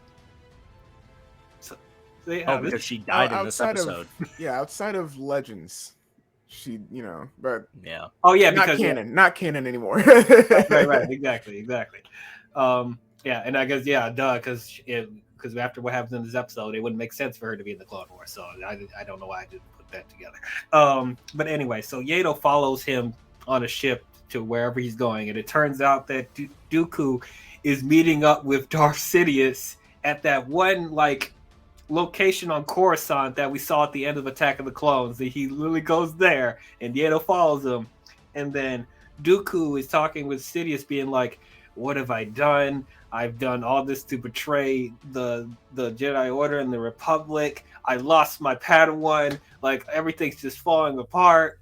And then Sidious is like, "It's okay. It's all part of the plan. Like you're doing what's best for the galaxy and stuff like that. You know, the manipulative stuff that Sidious likes to put in people's heads. He's doing that with Dooku." And then Yaddle comes out and is like, Dooku, what are you doing, man? What are you doing? Like, don't do this or whatever. And Dooku's all like, "It's too late for me. I already did so many horrible things." And then Yaddle's trying to convince him, like, "It's not too late. Like, help me arrest Sidious, and like, you know, everything can be resolved or whatever. Just help me stop Sidious." And then Dooku doesn't end up doing it. And then Yaddle and Dooku get into a duel, and then it ends up with Dooku eventually killing Yaddle. And then I think that's when he fully turns to the dark side. He's a Sith Lord after that point. Whew, man, I'm starting this shit off. This is the best episode of this season. It was fantastic from start to finish. I loved everything about this. The only nitpick I have, and because I do slightly agree with Ruby, is that it was a bit jarring that we started at the beginning with Qui-Gon alive, you know, and he's about to warn the council about Darth Maul, and then they just do a time skip of him dying, and it just like that was a bit jarring. But like that's literally my only criticism with this episode. Like what I really liked about this episode too was just like the mood, the tone, and the setting. It was dark. It was very moody. It was like you just felt like when we see Dooku at that tree mourning for Qui-Gon's death, like the atmosphere just completely changed. And like the score when they played it, like it was beautiful. It was masterful. And just like when Dooku was explaining why he wasn't going to his funeral, it was like, "I probably wouldn't be good company." And it's like you felt like the anguish in his tone when he said that. Like you just felt like Dooku not only lost a Padawan, but he lost probably the only person that truly understood him and like actually had similar views of how everything is with the Force and the Jedi. Like he was like Qui-Gon was the only person that understood like what was really going on. Like they both were for the most part on the same page, and like he lost him. So it's just like at that point you just see like he lost everything, and so it's like he doesn't feel like there's really a point of hanging on with the Jedi anymore, you know. So it's like I did feel that, and it was nice to see Yaddle actually have some development before she died. It was interesting that, you know, she didn't speak in the same way that Yoda does, like, you know, like the mixed around senses that Yoda does, like, you know, I speak this way, I do. Like Yaddle didn't talk that way. She talked in normal, which I thought that was an interesting choice. So I guess it shows like not all of Yoda's species will end up talking the way Yoda does. So that's okay. That's cool. And I guess that means Grogu's not going to talk, possibly won't talk that way either when he grows up eventually. Yeah, no, Yoda's just a little goblin. That's all he is. Little goblin. Yoda is our little gremlin. Yep. Our Gollum of Star Wars. Very, very interesting. Though the only thing, I guess this is another nitpick. This is not really a criticism. I don't really care either way, but it's like, did you really have to give Yaddle a green lightsaber because she's green like Yoda? Like, why couldn't you give her like a different color? Like, give her a yellow lightsaber or give her a orange lightsaber or something. It's like, are you just having all the green people? Here we go with Dwayne talking about the yellow lightsaber stuff again. Yes, yellow lightsabers are awesome. God damn it! And I want to see more of it.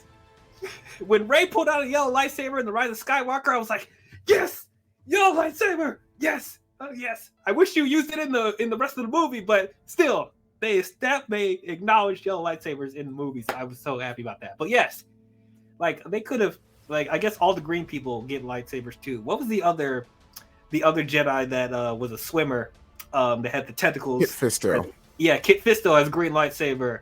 And like you're really on the nose about that, aren't you? But anyway, that's just a nitpick. It doesn't matter. I don't care either way. But like, I love that lightsaber fight between Yaddle and Dooku. It was really intense. Like we knew she was gonna die. We knew she was, but just like the way they built the tension in that scene was really, really good. And just Sidious just watching on, you know, doing his light cackle that he does. Like oh man, I just loved it. And that one shot, that one part where Dooku has the gate like just shut on top of him, I was like, that. So I'm not the only one that thought that was how she died. Yeah, where's the blood? Brutal. I was I saw that. I was like, that's dark. That's... Like, hey, we're getting this dark. Like that was gonna be like the most brutal kill I've seen with the animated Star Wars stuff. And like the Clone Wars had some intense deaths, but like that was probably the most gruesome one I've seen. But like no, it ended up that Yaddle was holding the gate up, whatever. So she ended up escaping there. But like, it didn't stop there. So she was really weak, and she was pleading with Dooku not to do this, not to turn. And of course, Dooku, you know, he's fully committed to the dark side now. And then he just cut her head off. Like, damn. Holy shit, man. That's crazy. Oh, I loved it. I loved it, man. Were people saying that cartoons are for kids? Nope, not this. Not this. No. Well, yeah, I mean, you could probably find a loophole around to say that this is for kids because they probably had some equally as gruesome stuff in past kids shows that was tolerable. Yeah, but a lot of those were robots or aliens. Well, okay, aliens, but okay, never mind. Touche. But man, I really wish this was the final episode. I know why they didn't do that because like this is a really dark note to end off a series on. But that would have been a damn good note to end off on. If I'm being quite honest, it was so powerful. Regardless of how dark it was probably the most powerful moment of this entire show. This was season finale, like content. This was season finale quality. No, it gave off like the same vibes as like the final episode of season 7. Like that, like end off on a dour, like intense note. Like, man, like it was fantastic. That's all I can say. Like Sidious was really good in that episode too. You know, this is pre Sidious before he got electrocuted, so he's not as over the top in this. you know, but like, you know, I thought he was good in this too. But yeah, man, it was just great, and they got Liam Neeson to do Qui-Gon in that episode, right? Because it sounded like him. Yeah, they had that.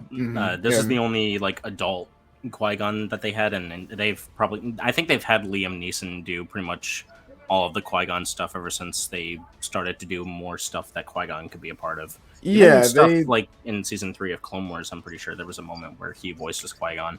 Yep, there were 2 moments. One where he was a ghost, and another one where he was. It was like a flashback with, or no, it was like a vision Yoda had with like Dooku and Qui-Gon. Yeah. We're living in a Liam sans Star Wars wise, and again, then he came back for that one cameo on Obi-Wan, and I was like, yes. He said, like, just like Sam Jackson says that he is, like, he says time and time again that he's down to play Qui-Gon in any scenario. Well, you better get on him. He's in his 60s. Like, you better get on it. Use him as much as possible. I think he's going into 70s. Jesus Christ. Well, I don't know if I want him to do lightsaber fights anymore. Correct me if I'm wrong, but I'm pretty sure he's going into 70s. he is 70. There you go. Oh, God. Yeah. Jesus Christ. As of June 7th, he is 70. Yeah. Dude, if you guys seen him in the end scene in Obi-Wan, he looked like he just came off the set of The Phantom Menace. Like, yeah, I could buy that. I mean, you see slight wrinkles here, but like not enough to be like, oh, he looks really old now. Yeah. But like, yeah, but then Hayden Christensen ghost... did not come out of Attack of the Clones. Yes, no, yes. it did not. The ghost effect helped their de-aging. The ghost effect helped it. That's true. That's very true. God. But I don't like how that sounded, but.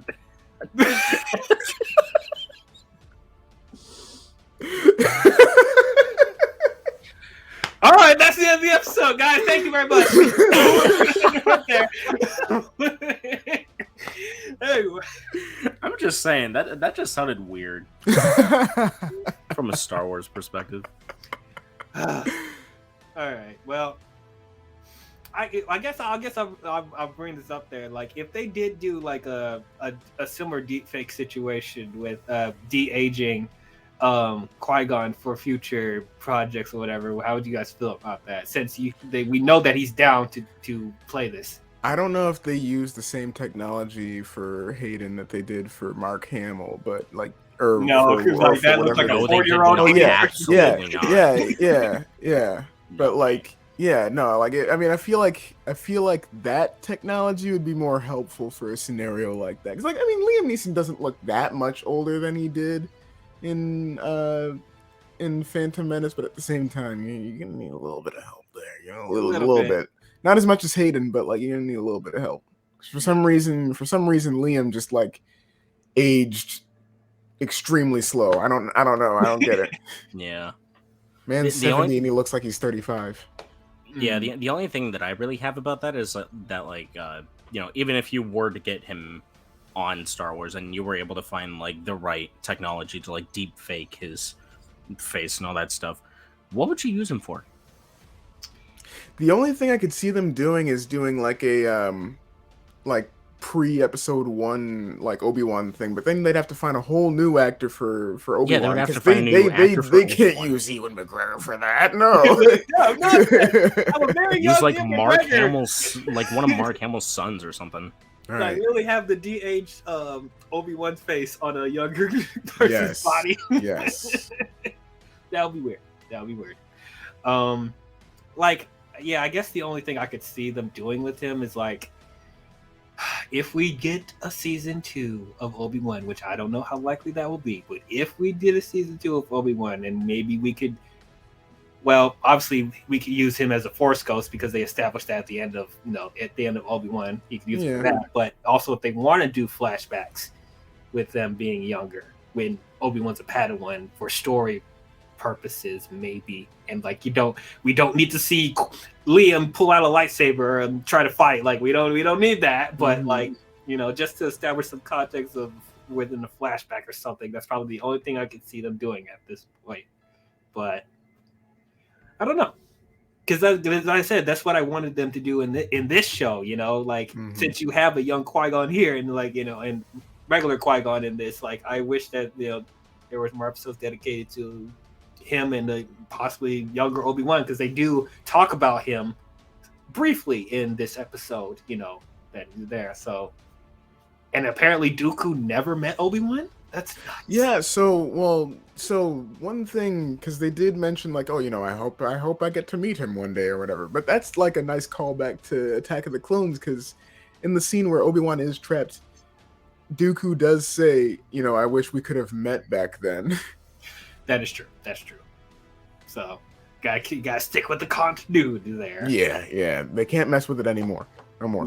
No more, because you're already bending it too much. Of that. Yep, you're bending it too much. You've done enough. Yep. Including, there's a certain thing in this next episode that kind of twisted my gears a little bit. But anyway, let's move on talking about this episode. Now we're getting into the Ahsoka stuff. We are going to be back to the Ahsoka stuff, because the first episode we already did. But back to the Ahsoka stuff, we are going to be talking about practice makes perfect. So, this is we cut to, I guess this is like the beginnings of the Clone Wars, I guess. And we're at the temple, and we see Ahsoka, a young Ahsoka training in this like training simulator with the floating balls or whatever blasting at them around this force field that's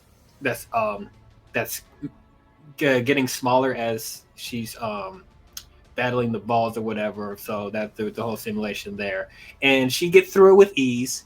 And then Anakin pulls Ahsoka to the side, and it says like this training simulation, I'm going to be honest with you, it's nothing. It does nothing for you. You actually want a training situation?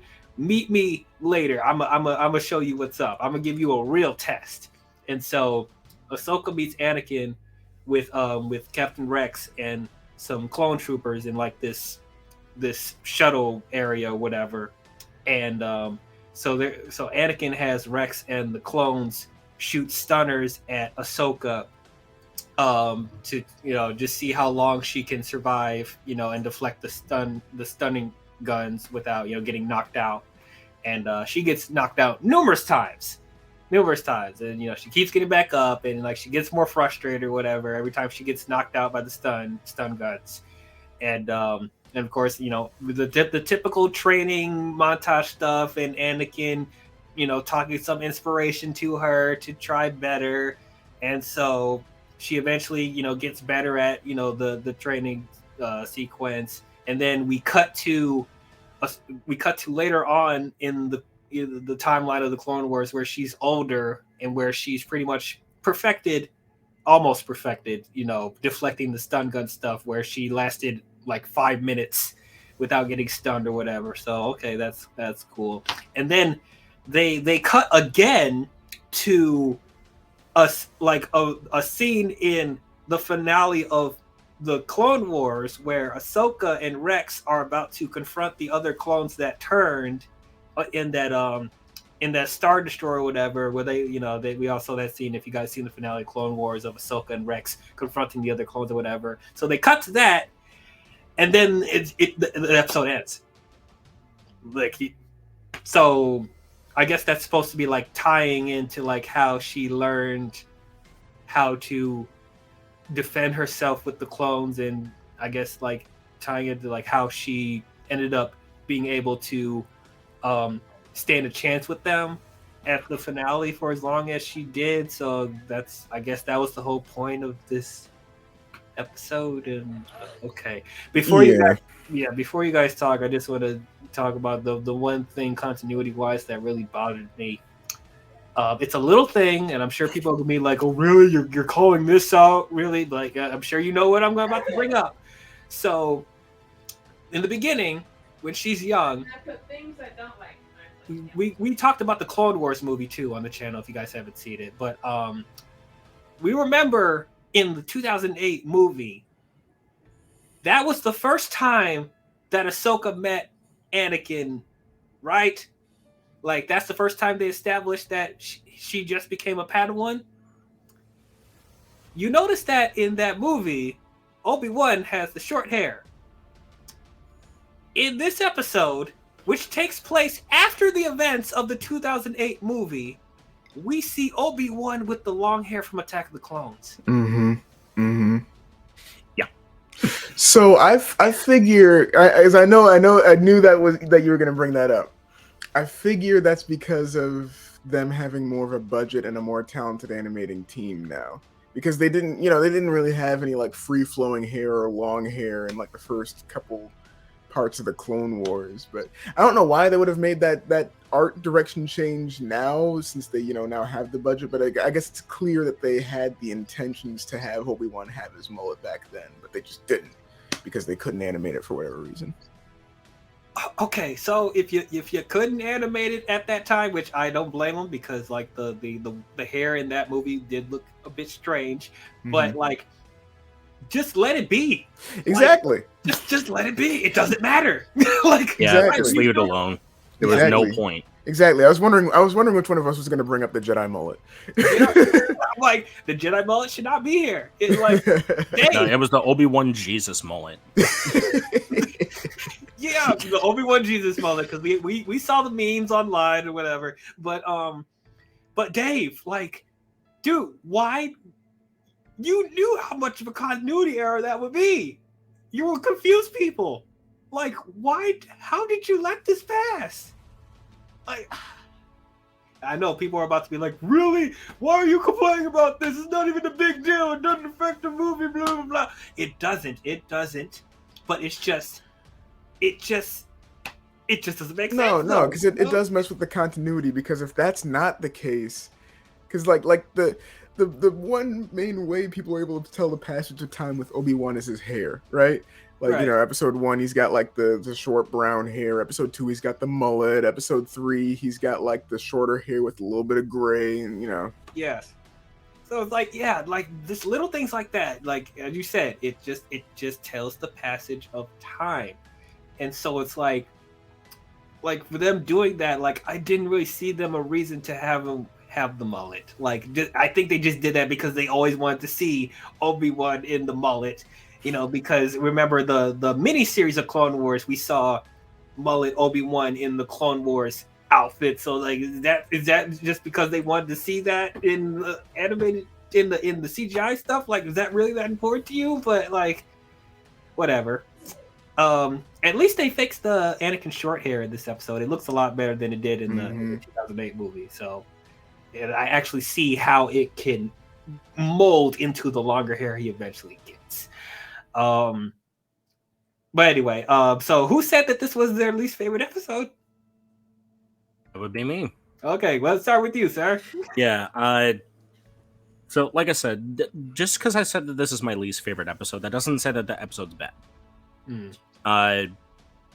It's really just sort of like majorly nitpicks, but more so just like the structure of episodes and how they sort of like play out. Obviously, one of the big nitpicks is the Jedi mullet. I know it's only in like 2 shots, but this is 2 shots too many to, like, those 2 shots could have easily ruined the continuity of that episode. And like, where does that fall in the Star Wars timeline? Like, even if they show it in 1 shot, we're still going to question about why that decision was made in the first place.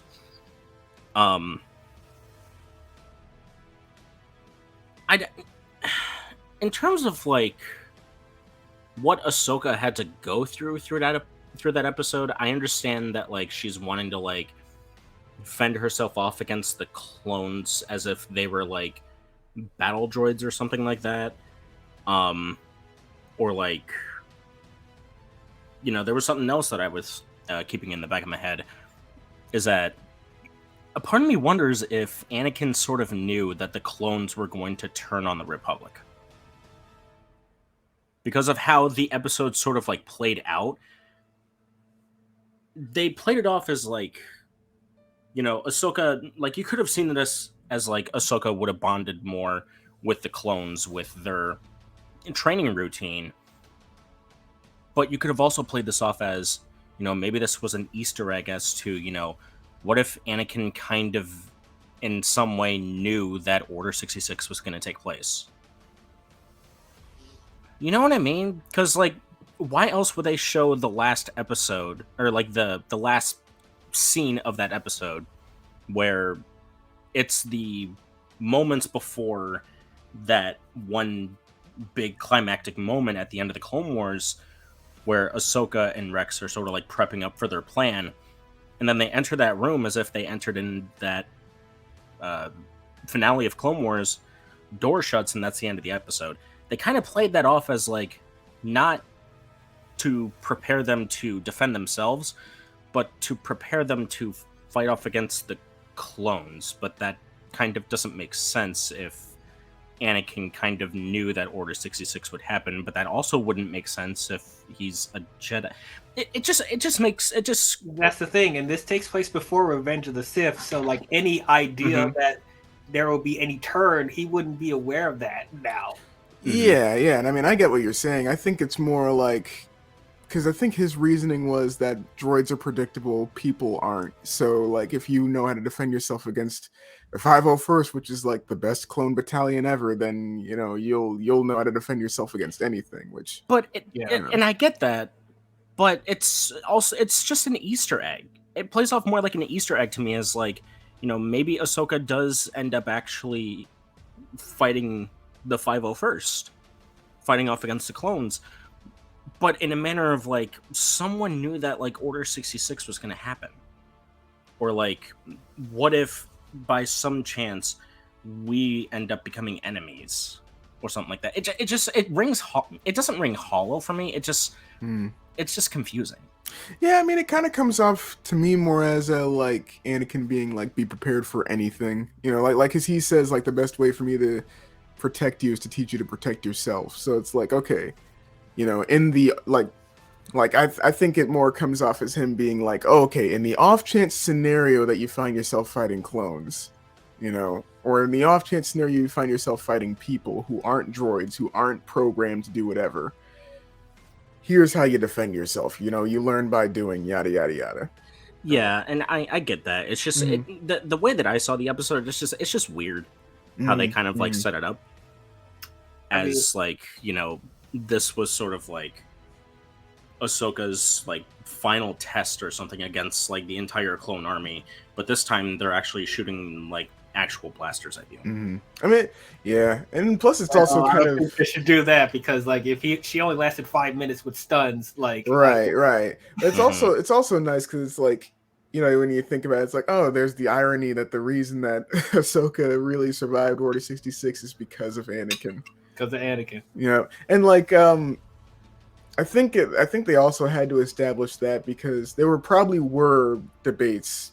I wasn't knowledgeable if there were any, but there probably were debates of like, oh, why did all these other Master Jedi die during Order 66, but Ahsoka's able to just easily fend off all these clones in a crowded area?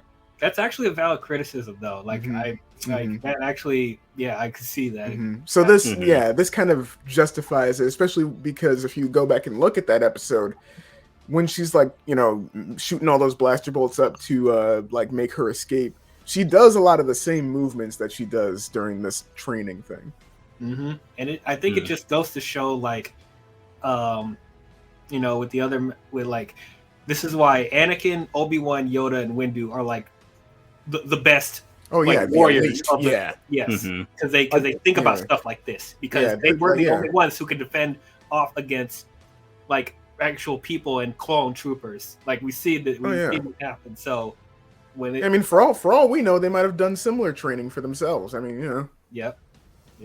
So I mean, that your theory, Ruby, like it's interesting to think about, but like as I said, like logically how it adds up in the timeline and what Anakin would know at that period of time, I don't think it's I would certainly believe it if like the training started post Five's death.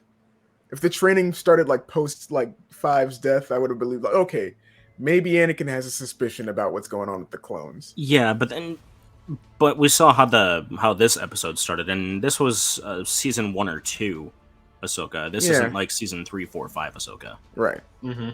So that's kind of different. I don't know. It was.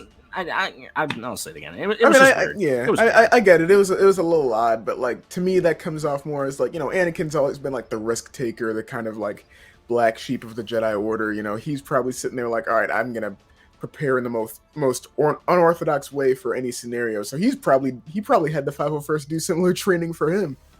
Mm-hmm. And it's also just more of like how this episode was structured to be played off as, because like the setup is like Ahsoka ends up actually holding her own against the 501st, or well, I guess mostly if she's able to last like 5 minutes against stun missiles or stun lasers. But then it just makes it for a weird moment at the end of that episode where it sort of like plays off as like a gap. It's another gap filler in a moment that didn't really necessarily need to be a gap filler. Mm-hmm. Yeah, and it's like even when they were trying to tie it in with the finale, like I didn't really even think, because like correct me if I'm wrong, but like the whole montage with the stun things, did that really like contribute to what she did in the finale that much? Mainly during that one scene where she was like deflecting the bolts up to like make her little escape from the command deck, I feel.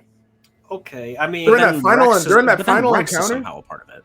Yes. So during that final encounter, no, not really. And I get why they like transitioned to that, just so that they could have that banter of like Rex being like, oh, let's hope this training pays off.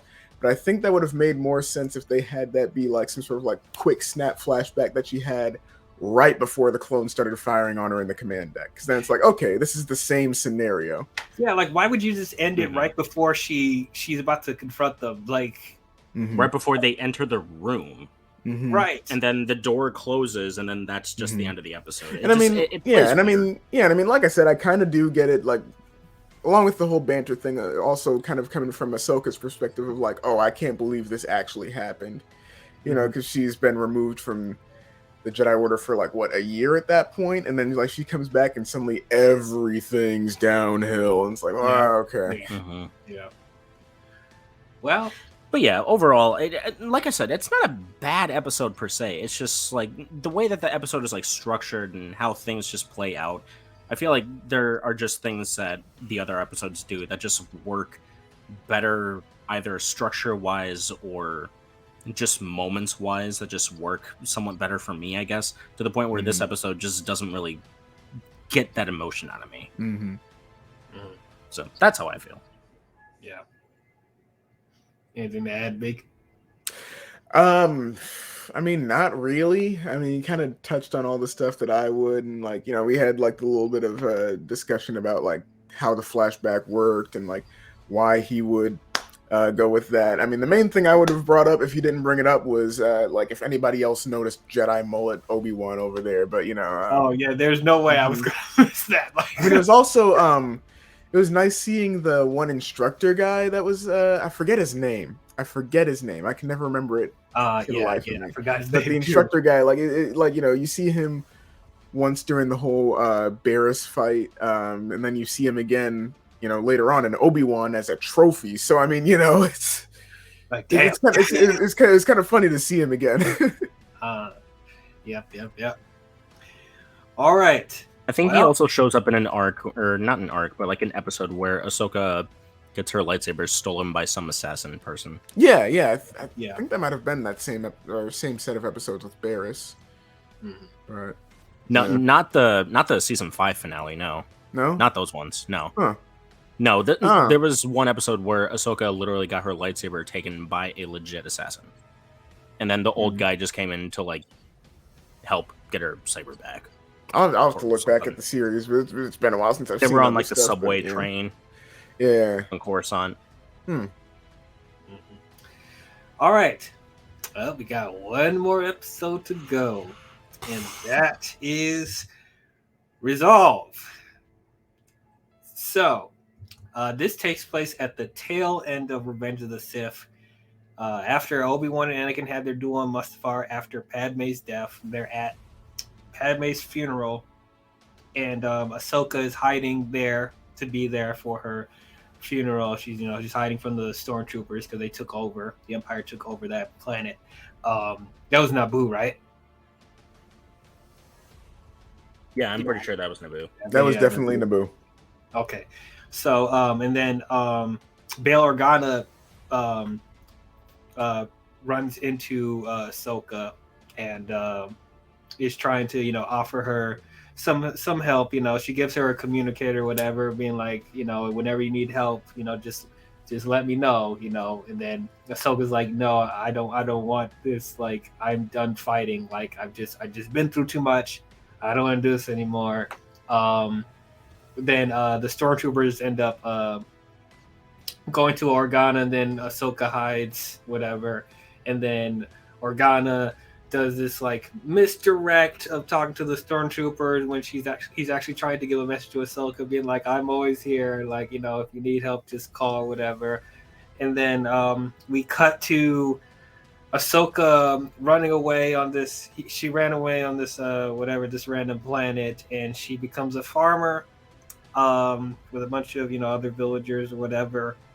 And while she's helping with like this cart of hay that they're trying to move to the village to sell it or whatever, a ton of hay was about to crash on one of the girls from the village, and Ahsoka uses the Force to save her without everyone knowing. But the girl notices that she possibly used the Force to help her, and so she confronts Ahsoka about her being a Jedi, and of course Ahsoka denies it or whatever. And then the one boy also ends up finding out that she's a Jedi as well.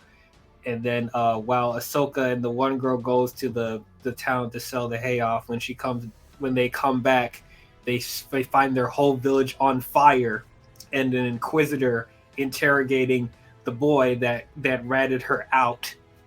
And then Ahsoka confronts this mystery Inquisitor and ends up killing him. And then now with the villagers, the village is ablaze. They don't have a home anymore. Ahsoka calls Bail Organa to help them with refuge and stuff like that. And then Organa asks her, "Are you ready to join back into the fight against the Empire?" And then she's like, "Yes." So yeah, what do you guys think about this one? I know, yeah, Big B, you said this was your least favorite. Yeah, this was my least favorite one. That's not to say that it was like horrible or anything. I guess I'll start with like my little like critiques or nitpicks. First off, with this seemingly being so soon, like even the last part of the episode seemingly being so soon after episode 3, I didn't realize that Inquisitors were established that fast. And also the fact that Inquisitors were former Jedi. Who let literally Satan be a Jedi? What was that? Like that, like yeah, the freaking Marty Skrull looking ass. Whoever's a wrestler, you know who that is. But like whoever's a wrestling fan, you know who that person is. But Wendigo be a Jedi. What was that? Like, yeah, what's with the long beak mask right, or whatever? Beak, the red eyes. No, that didn't tip off anybody. Like Crow was a Jedi apparently. Right. Like when I saw the preview, because they showed him in an ad for the thing, I was like, oh, like what is that? Like a ghost of an ancient Sith or something like that? I was like, no, it's just an Inquisitor. I'm like, who is that? We're gonna get an ancient Sith. Yeah. Who is this? It's a Inquisitor. Yeah, like he seems like he's such an important character because like he kind of carries himself that way, and he also sits there. Apparently, he has some information on Ahsoka because he's like, "Oh, you're supposed to be dead," even though Ahsoka was, I mean, all things considered, kind of more of a low-profile Jedi compared to like Anakin or anything like that. But all the low-profile Jedi were presumed dead by the Empire. Yeah, but it's like he knew her specifically, and it was like, "Oh, don't reward me kindly for." Yada yada yada for particularly your death, like right. Is Vader telling you that like right? More apparently, like this used to be my Padawan. She's more valuable for you to kill. So right. But it's like up until Rebels, Vader assumed that Ahsoka was dead. So I don't bro. Yeah. Like it was just that continuity thing was weird. I understand that like Ahsoka would be like on the run and wanting to lay low and everything. But like they kind of did like an Obi-Wan with her, which is like, okay, it's a little weird. Yeah. I do like the whole segment with her being on Naboo for Padme's funeral, because that makes sense. Like they were good friends. Of course, she'd be very torn up about her being dead. And then, you know, meeting Bail Organa, like I like that tugged on the heartstrings a little bit when he was like, you know, why'd you risk being here? And she's just like, she was my friend, and like you hear that like voice break for a second there, and it's like, that okay, that was a great moment. Like that first like half of the episode where she's on Naboo, and it's like the whole thing with the funeral and Bail Organa saying like, you know, if you need anything, call me. And Rex deciding to hang back, so it's like, you know, that they didn't like immediately split or, you know, go their separate ways after the end of Clone Wars or anything. You know, like that was nice to see. It's just the stuff in the second half, like with her fighting this random Inquisitor who nobody knows who he is, and who he somehow knows exactly who she is, and then he gets his head taken off, and I guess his head deflates for some reason. I don't know. Yeah, what is he made out of? yeah. I don't get that. Like apparently, you know, in the Star Wars universe, one of three things will happen to you. You'll either just flop over dead, you'll disappear, or your body will just like deflate or something. I don't know, but you know, yeah, and I do kind of wonder about if that's a continuity error at the end with Bail Organa saying like, "Oh, you're ready to join the fight," and she's like, "Oh yeah, sure," you know, because in Rebels she seemed like, okay, first off, have either of you seen Rebels? Yes. Yeah. Okay. So yeah, in Rebels she seems to be like alone, you know, like she's not really affiliated with anybody per se. Like it doesn't seem like she's really close with like Organa or anything. Well, I think it's more so of like, you know, are you ready to join the fight? It's more so like Ahsoka kind of knew that a war was about, like something like massive was about to start, as big as like a war or something like that, and she's sort of wanting to help bring back redemption for the Republic and the Jedi and whatnot. In terms of like her being like alone and whatnot, I'm pretty sure she still would have played it off as if she's alone. I mean, it's just she does have still a connection through Bail Organa in some sense, because in that scene of or just in that episode of Tales of the Jedi, that time period, that was just like moments after Order 66. Yes, and I mean the other she's thing not too, like she's not like old. Yeah, well, yeah, no, of course. And like the other thing that kind of bothers me is like when you look at the Obi-Wan series, it's like, why wasn't Ahsoka present for any of that then? Because Bail obviously knew she's alive and has connections with her at this point. Well, if this took place before Obi-Wan, well, actually, yeah, you know what, yeah. Because I mean, like, you know, like I doubt 10 years passed before like this second part of that episode. Right. 10 years have passed, and Ahsoka does not age. Right. Yeah. What, like semi-Jack? Like, I mean, have you seen how she looked in The Mandalorian, which took place after Return of the Jedi? Yes.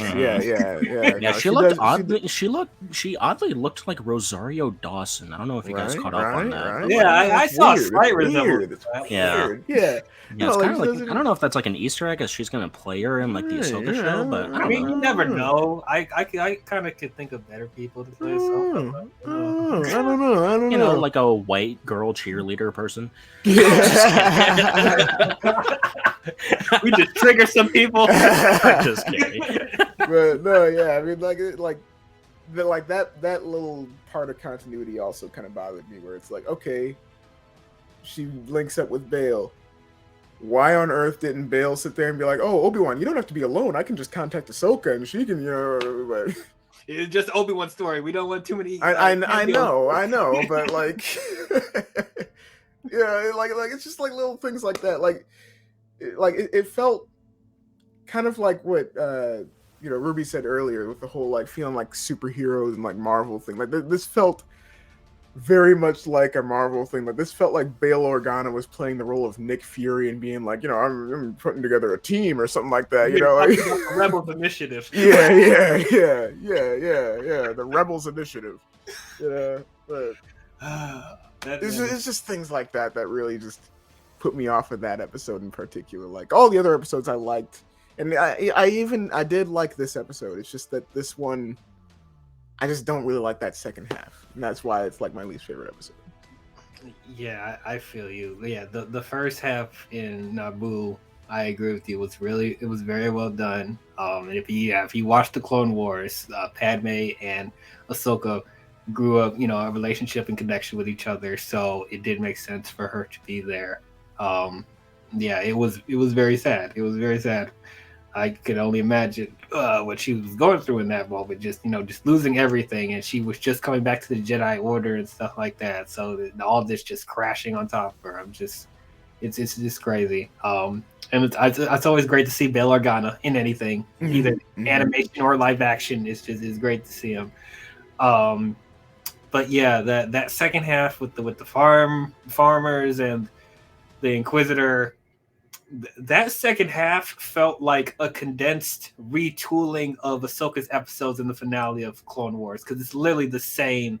It's the same story. She's just, she's disguising herself as a regular person doing a job, working with other people, and it's like whenever someone's in danger, she can't help herself but to use the Force to help people, because she's a Jedi. That's what she was trained to do. And then somebody ends up getting suspicious and ends up finding out that she's a Jedi, and then that ends up getting her in trouble, and then that's where she decides I'm going to be a Jedi again. I'm like, why are we seeing this again? And then also, as you said earlier, we've seen this similar plot point in Obi-Wan as well, so it's like it's so extremely redundant. The farmers in this episode didn't have much of a character at all. Like there was nothing interesting about them at all. I mean, it plays out the exact same way, because it's like, okay, she's laying low, she's doing this like mundane job that she probably wouldn't want. I'm surprised that she didn't go back to being a mechanic or anything, but she's just doing this like mundane job, whatever.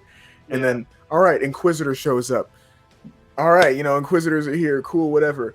Bail Organa shows up, just like in Obi-Wan, and it's just like, hey, you want to do this thing? It's like I'm almost sitting here like, Bail, are you sending these people here? Like, right. And Bail, you're missing an eye patch. exactly. Like I said, it feels like he's Nick Fury just showing up. Gonna pull out like a manila folder and just be like, here you go, here's the Rebels Here's initiative. the Jedi initiative. Rebels initiative. Anyway, but yeah, and that Inquisitor stuff, like I didn't really think about it until you brought it up. Like would they establish Inquisitors this soon after the events of Revenge of the Sith? Like when they're still trying to purge all the rest of the Jedi, like it just he found another Jedi and he found a Jedi and instantly made him an Inquisitor. So there was an Inquisitor before the Grand Inquisitors. And there's also Reva that was never talked about in the other shows. And this is random Inquisitors, and then the other Inquisitors in Jedi Fallen Order that we don't know about either.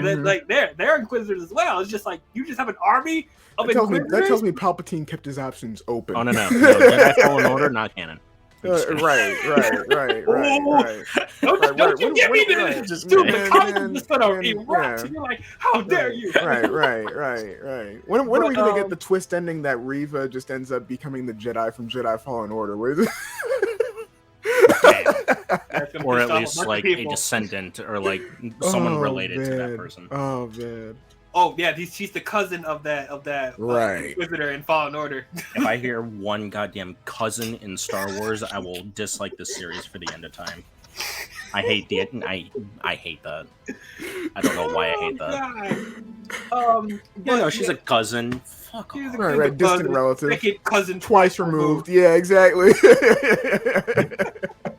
But that when the Inquisitor showed up, that really confused me. I was like, oh, okay, because like as you said, like when we saw the previews of this, we thought it was like just this mysterious Sith Lord, or whatever. So it's like I thought maybe they were going to add some lore from the extended universe. Maybe it could be like a what's a Sith Lord that everyone wanted to see other than Plagueis, other than Darth Revan, like a Revan, like or something. Yeah, that could have been like Darth Revan or something. They, fun fact: they were originally going to show Revan in the Clone Wars. He was going to be on that one dark side planet that Anakin got brainwashed on.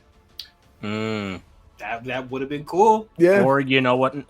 They also could have done that during the Yoda arc in Yes. episode 6 Yeah. or season Yeah. 6. Yeah. Yeah, that would have been cool too. But yeah, like, and then the confrontation with Ahsoka and the Inquisitor, like, I see what they were trying to do. They were trying to be like, look how badass Ahsoka is. She doesn't need her lightsaber to kill the Inquisitor. Man, that Inquisitor was trash. It was That garbage, was man. the worst Inquisitor ever.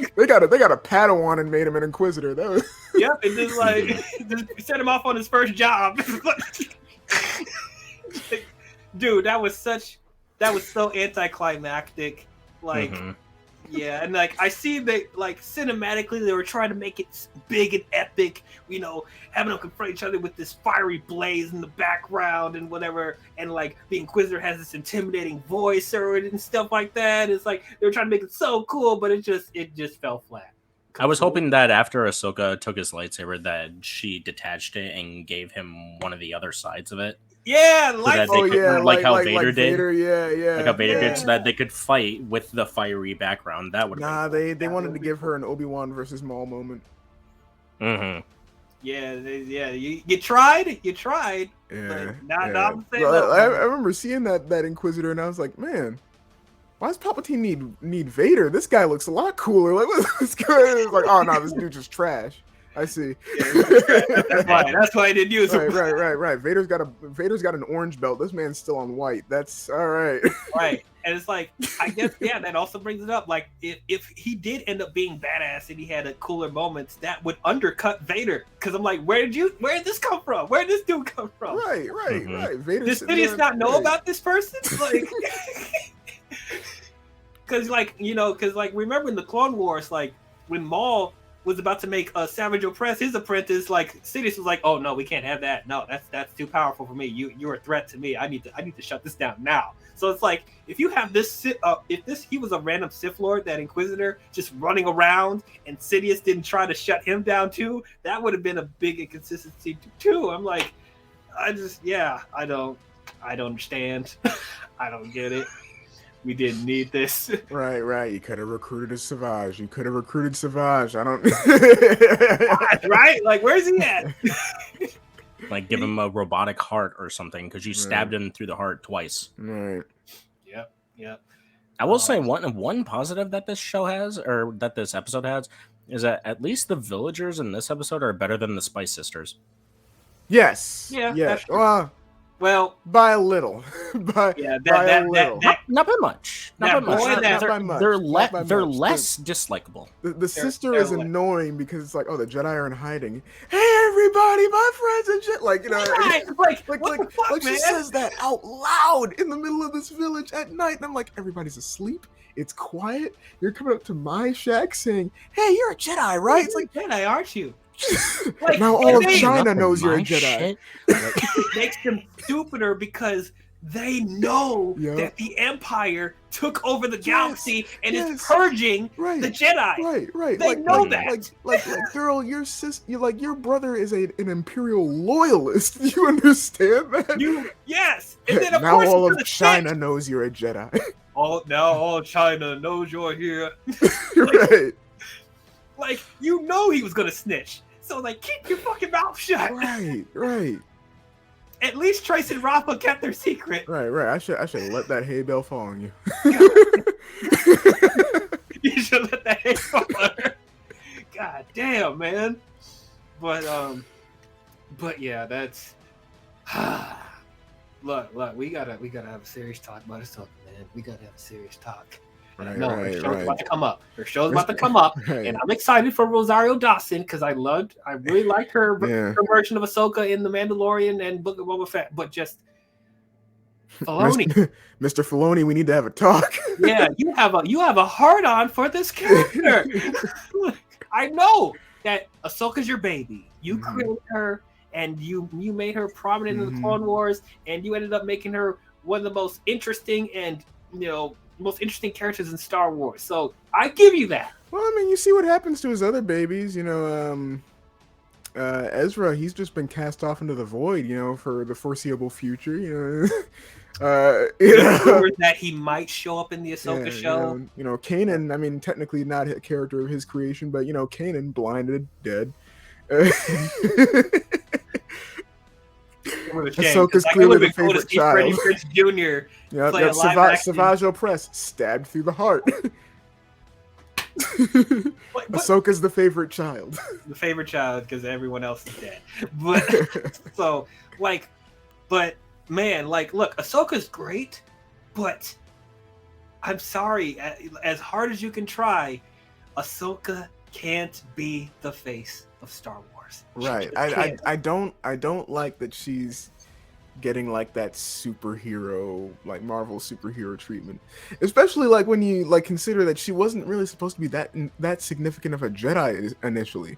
Right. Initially the plan was she dies during or before 66. Yeah, that was the plan originally, and I'm glad that she survived beyond that. I love the character and everything, but it's she's starting to become to the point where it's check her midichlorian count real quick. Are you sure she's not the chosen one? Exactly. The first episode, she's a baby controlling a giant saber tiger. Anakin didn't do that as a baby. Anakin didn't do that. Rey probably could have, but Anakin didn't.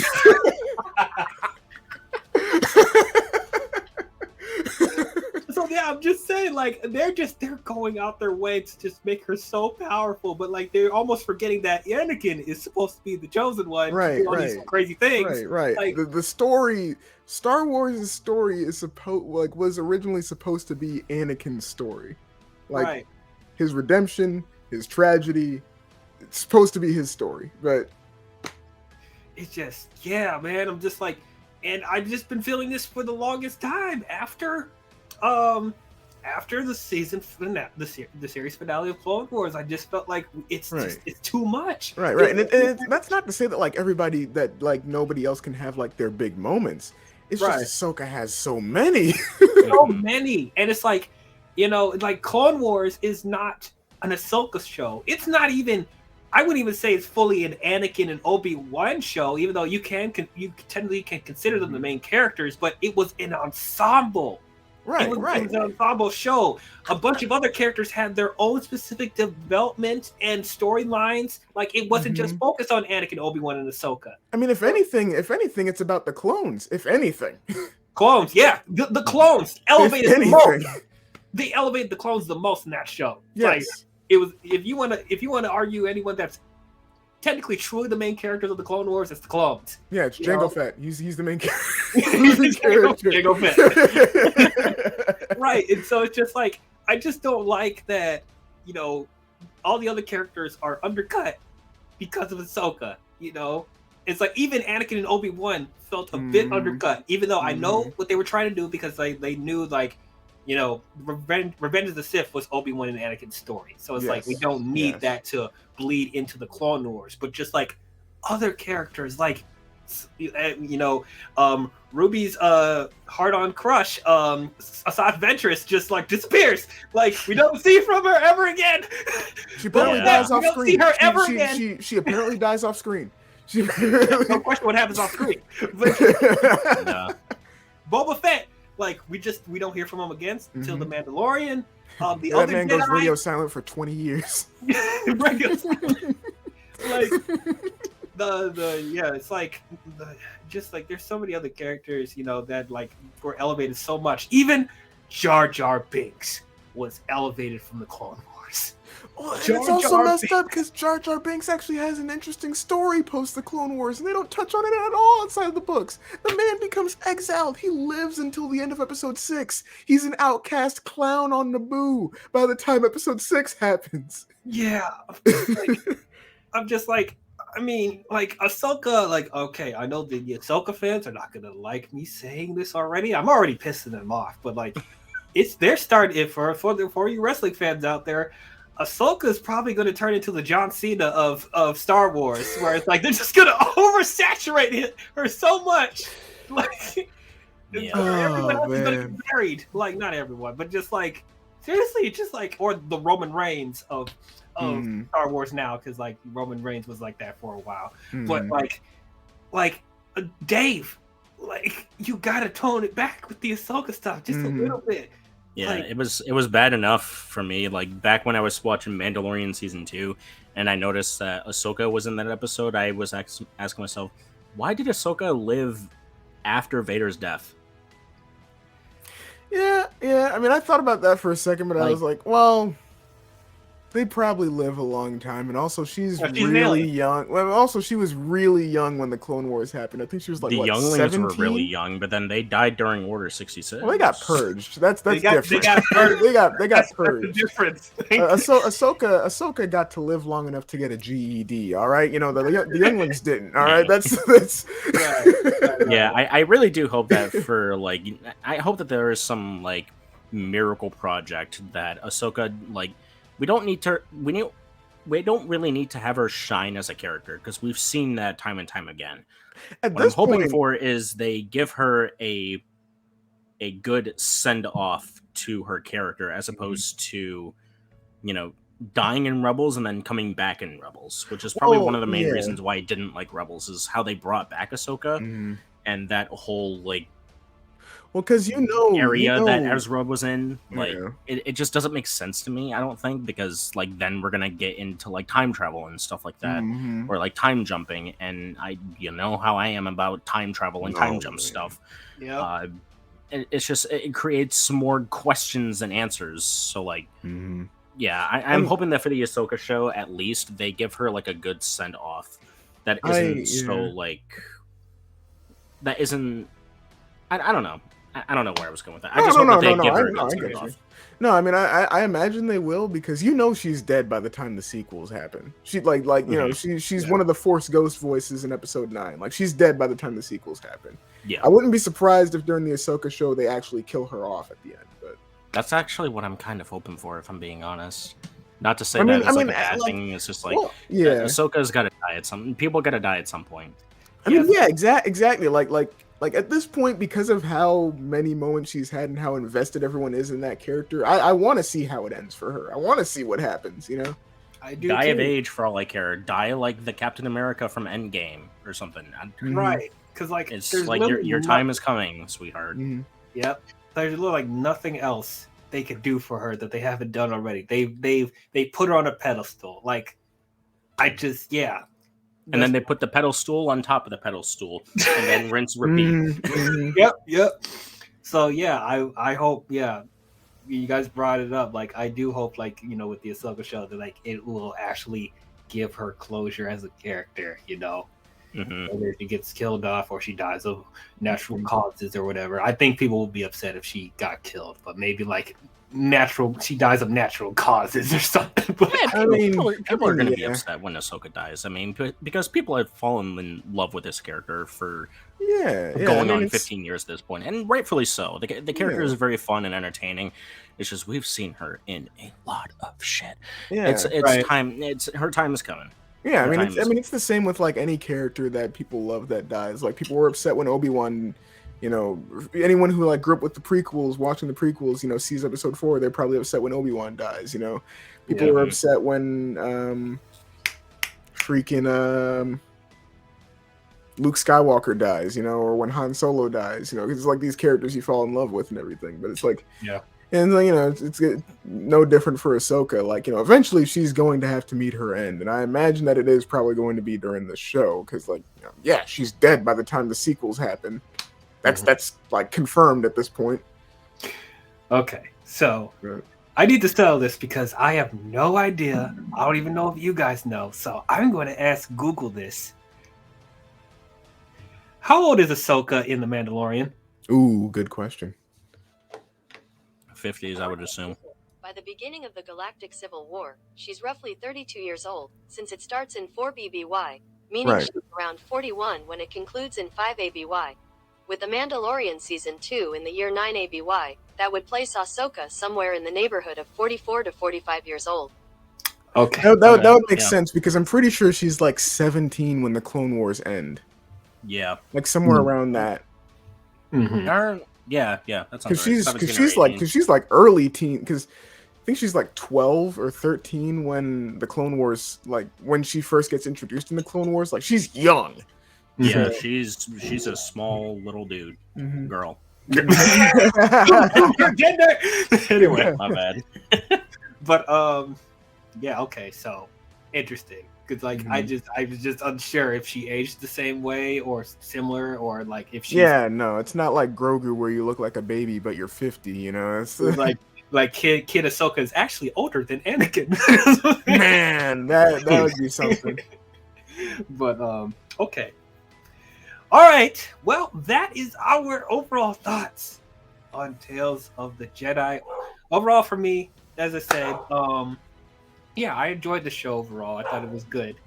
As I said, we obviously can agree, and I'm sure a lot of people can agree that the Dooku stuff was the strongest part of this season.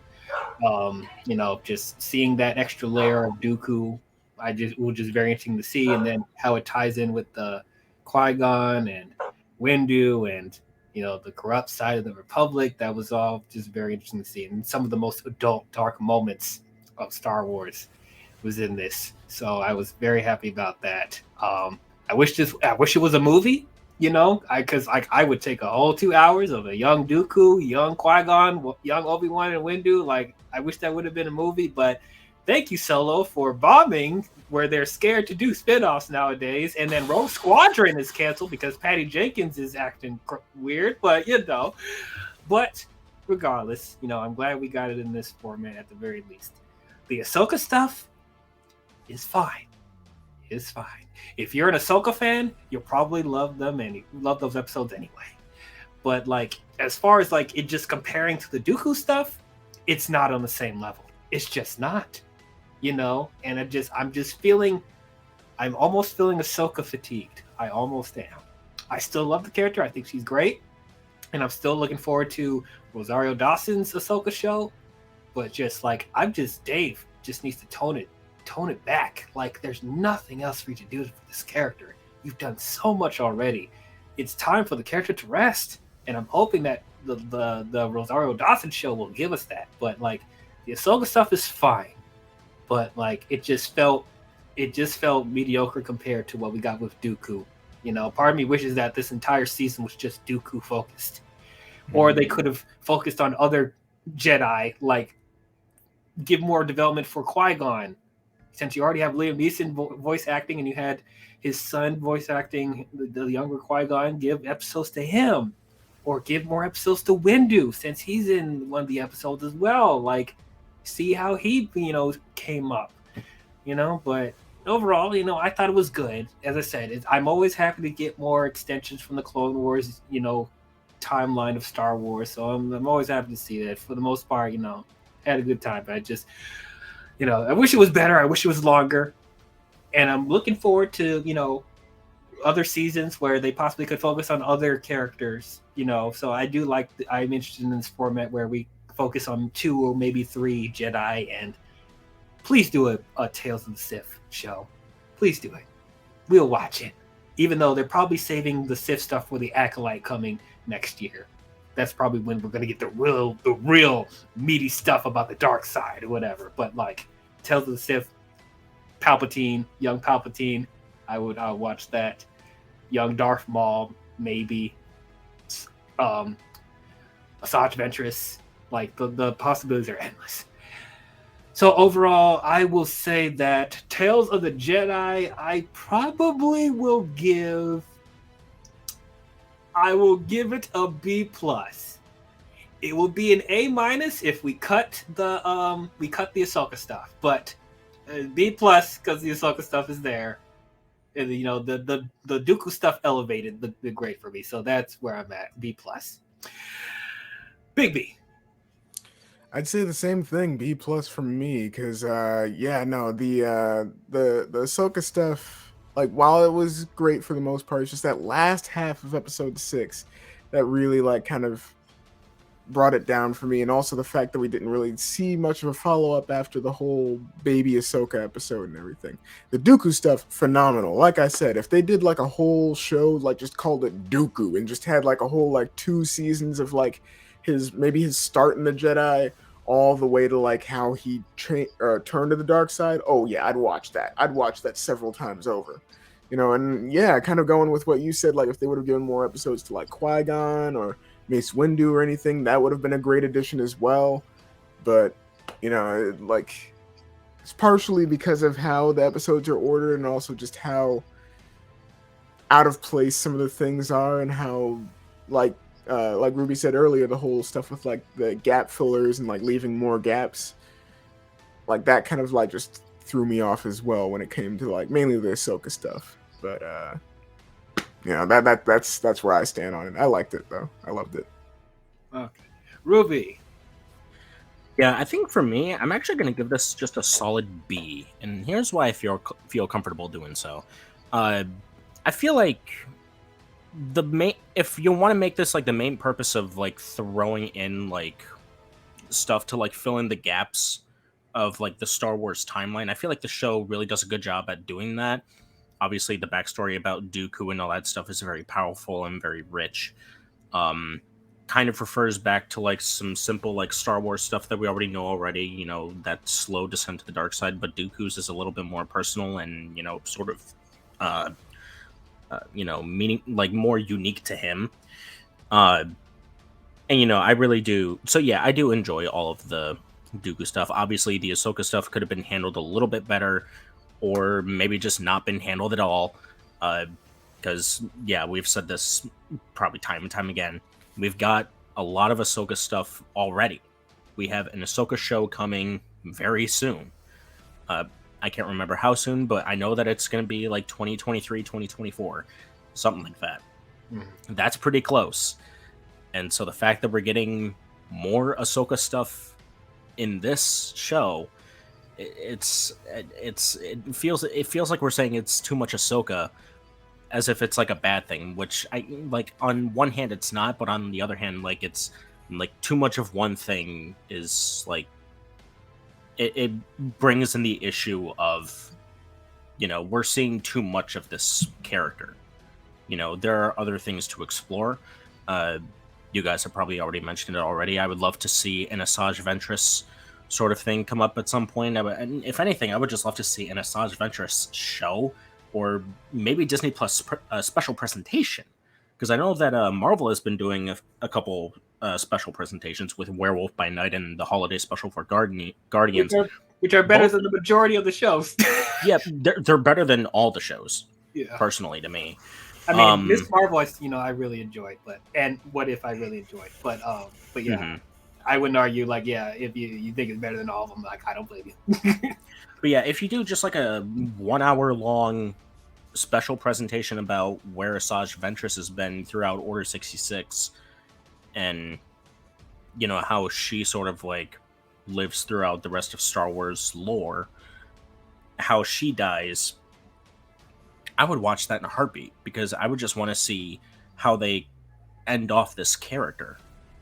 Yeah. And, you know, so again, like the Ahsoka stuff either could have been handled a little bit better, or they just don't handle it at all. And like I said, the Dooku stuff is very well done. And I do have an issue also with the you know, it's a gap filler show, but it still has gaps left open. So on one hand, it did its job, but at the same time, it didn't. And as if I were to look at this like as a show, like as an overarching show, it doesn't feel like a cohesive, like one long season show. Obviously, it's not long, but like it doesn't work as like its own independent show. It just works as a gap filler, but it still has gaps left open. So it's kind of odd.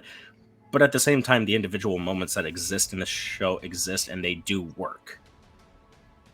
So I would just give like that anthology setup. You just not a fan. No. Listen, I'm all for the anthology stuff. It's just if we're trying to fit them within the Star Wars, if we're trying to find finding a place to put them in the Star Wars timeline. And I'm all about consistency. I want just like, I don't want like if you want to have like flashbacks, don't make them like the main part of your project, I would say. So just make it consistent. If you could just make it consistent and just focus on one story and one premise, like how the Bad Batch is doing, then I would be more invested in your show. But the only problem with Bad Batch is that it had like mostly filler episodes, and it had like one, maybe two, like one good episode. So yeah, that's where I'm at. It's good. It's just it's a filler show. It's a gap filler that doesn't necessarily fill in all the gaps that it should. All right. Well, tell us in the comments, what did you guys think about Tales of the Jedi? If you guys have seen it, because I know probably there's a good amount of you that didn't even know this was out. But tell us, what did you guys think about it? Did you guys love it? Did you guys hate it? Did you guys think it was okay? Comment your thoughts down below and let us know. So, as I said, this is going to be the last podcast of 2022. But next year, next month specifically, finally, all of you have been waiting for us to talk about it. Next year, starting of the new year, we're going to start off very strong because we're going to have a long, interesting debate talking about the much highly praised show on Disney Plus. We'll finally be talking about Andor. That will be the next Star Wars project we will be talking about. So tune in for that when it comes out. Oh, that's going to be an interesting one. Just to see if I'll ever make it to that podcast. But yeah, and then after that, does the Acolyte come out after that? Or wait, Mandalorian season 3 comes out. Yeah. Okay, then Mandalorian season 3. Yep. So that's on the Star Wars docket, and then I think the Acolyte comes out after that. But yeah, that's what's going to be on the Star Wars docket next year. Hope you guys will be excited just as much as we are to talk about them. But if you guys enjoyed this podcast, please don't forget to leave a thumbs up while you're at it and subscribe to the channel. We're trying to get to 500 subscribers. Can we get to 500 before my 5-year anniversary next year? Who knows? We'll find out. You guys can help me with that. So please subscribe to the channel if you can. And please subscribe to these two wonderful gentlemen here. Subscribe to Ruby Groovy and subscribe to Big B. I'm going to put links to their channel in the description below. They both do gaming, and they probably do some movie stuff on the side as well. And then Big B loves anime. You talk about anime on your channel, right? Every once in a while. Every once in a while. Every once in a while. Okay, but yeah, if you want to see them game and hear their takes on things, check out their channel as well. Yeah, let's see if we can get me to 300 subscribers, because at this point I've been just like on a weird like trend with people subbing to my channel. It might be just because of my Terminator 2 video, but we might need to revamp the Terminator reviews because we never finished them. Well, I have to get all of that footage still out there because it's all on my laptop somewhere, but I just haven't been on it, and it's just been hard trying to get it onto YouTube without getting copyrighted, which is a bit of a pain because YouTube is a bitch. But yeah, I'm on the verge of going to 250 in sub count, so if there's a way where we could like somehow get to 300 before the end of the year, that'd be awesome. Yep. And I'm gonna try and do some movie stuff next year. Cool. Maybe do some shorts on the side. Who knows? Shorts? Like 1-minute reviews. I don't know.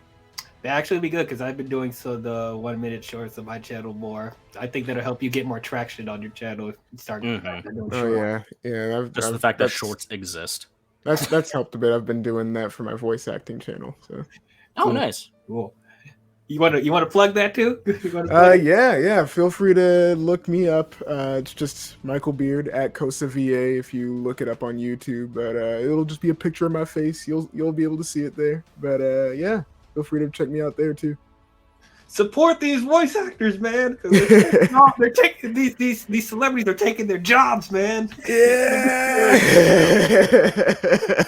Even though I don't give a crap what people say about Chris Pratt's voice as Mario, I don't care because I don't want to hear that ridiculous Italian accent for an hour and 40 minutes. But it's just That's fair.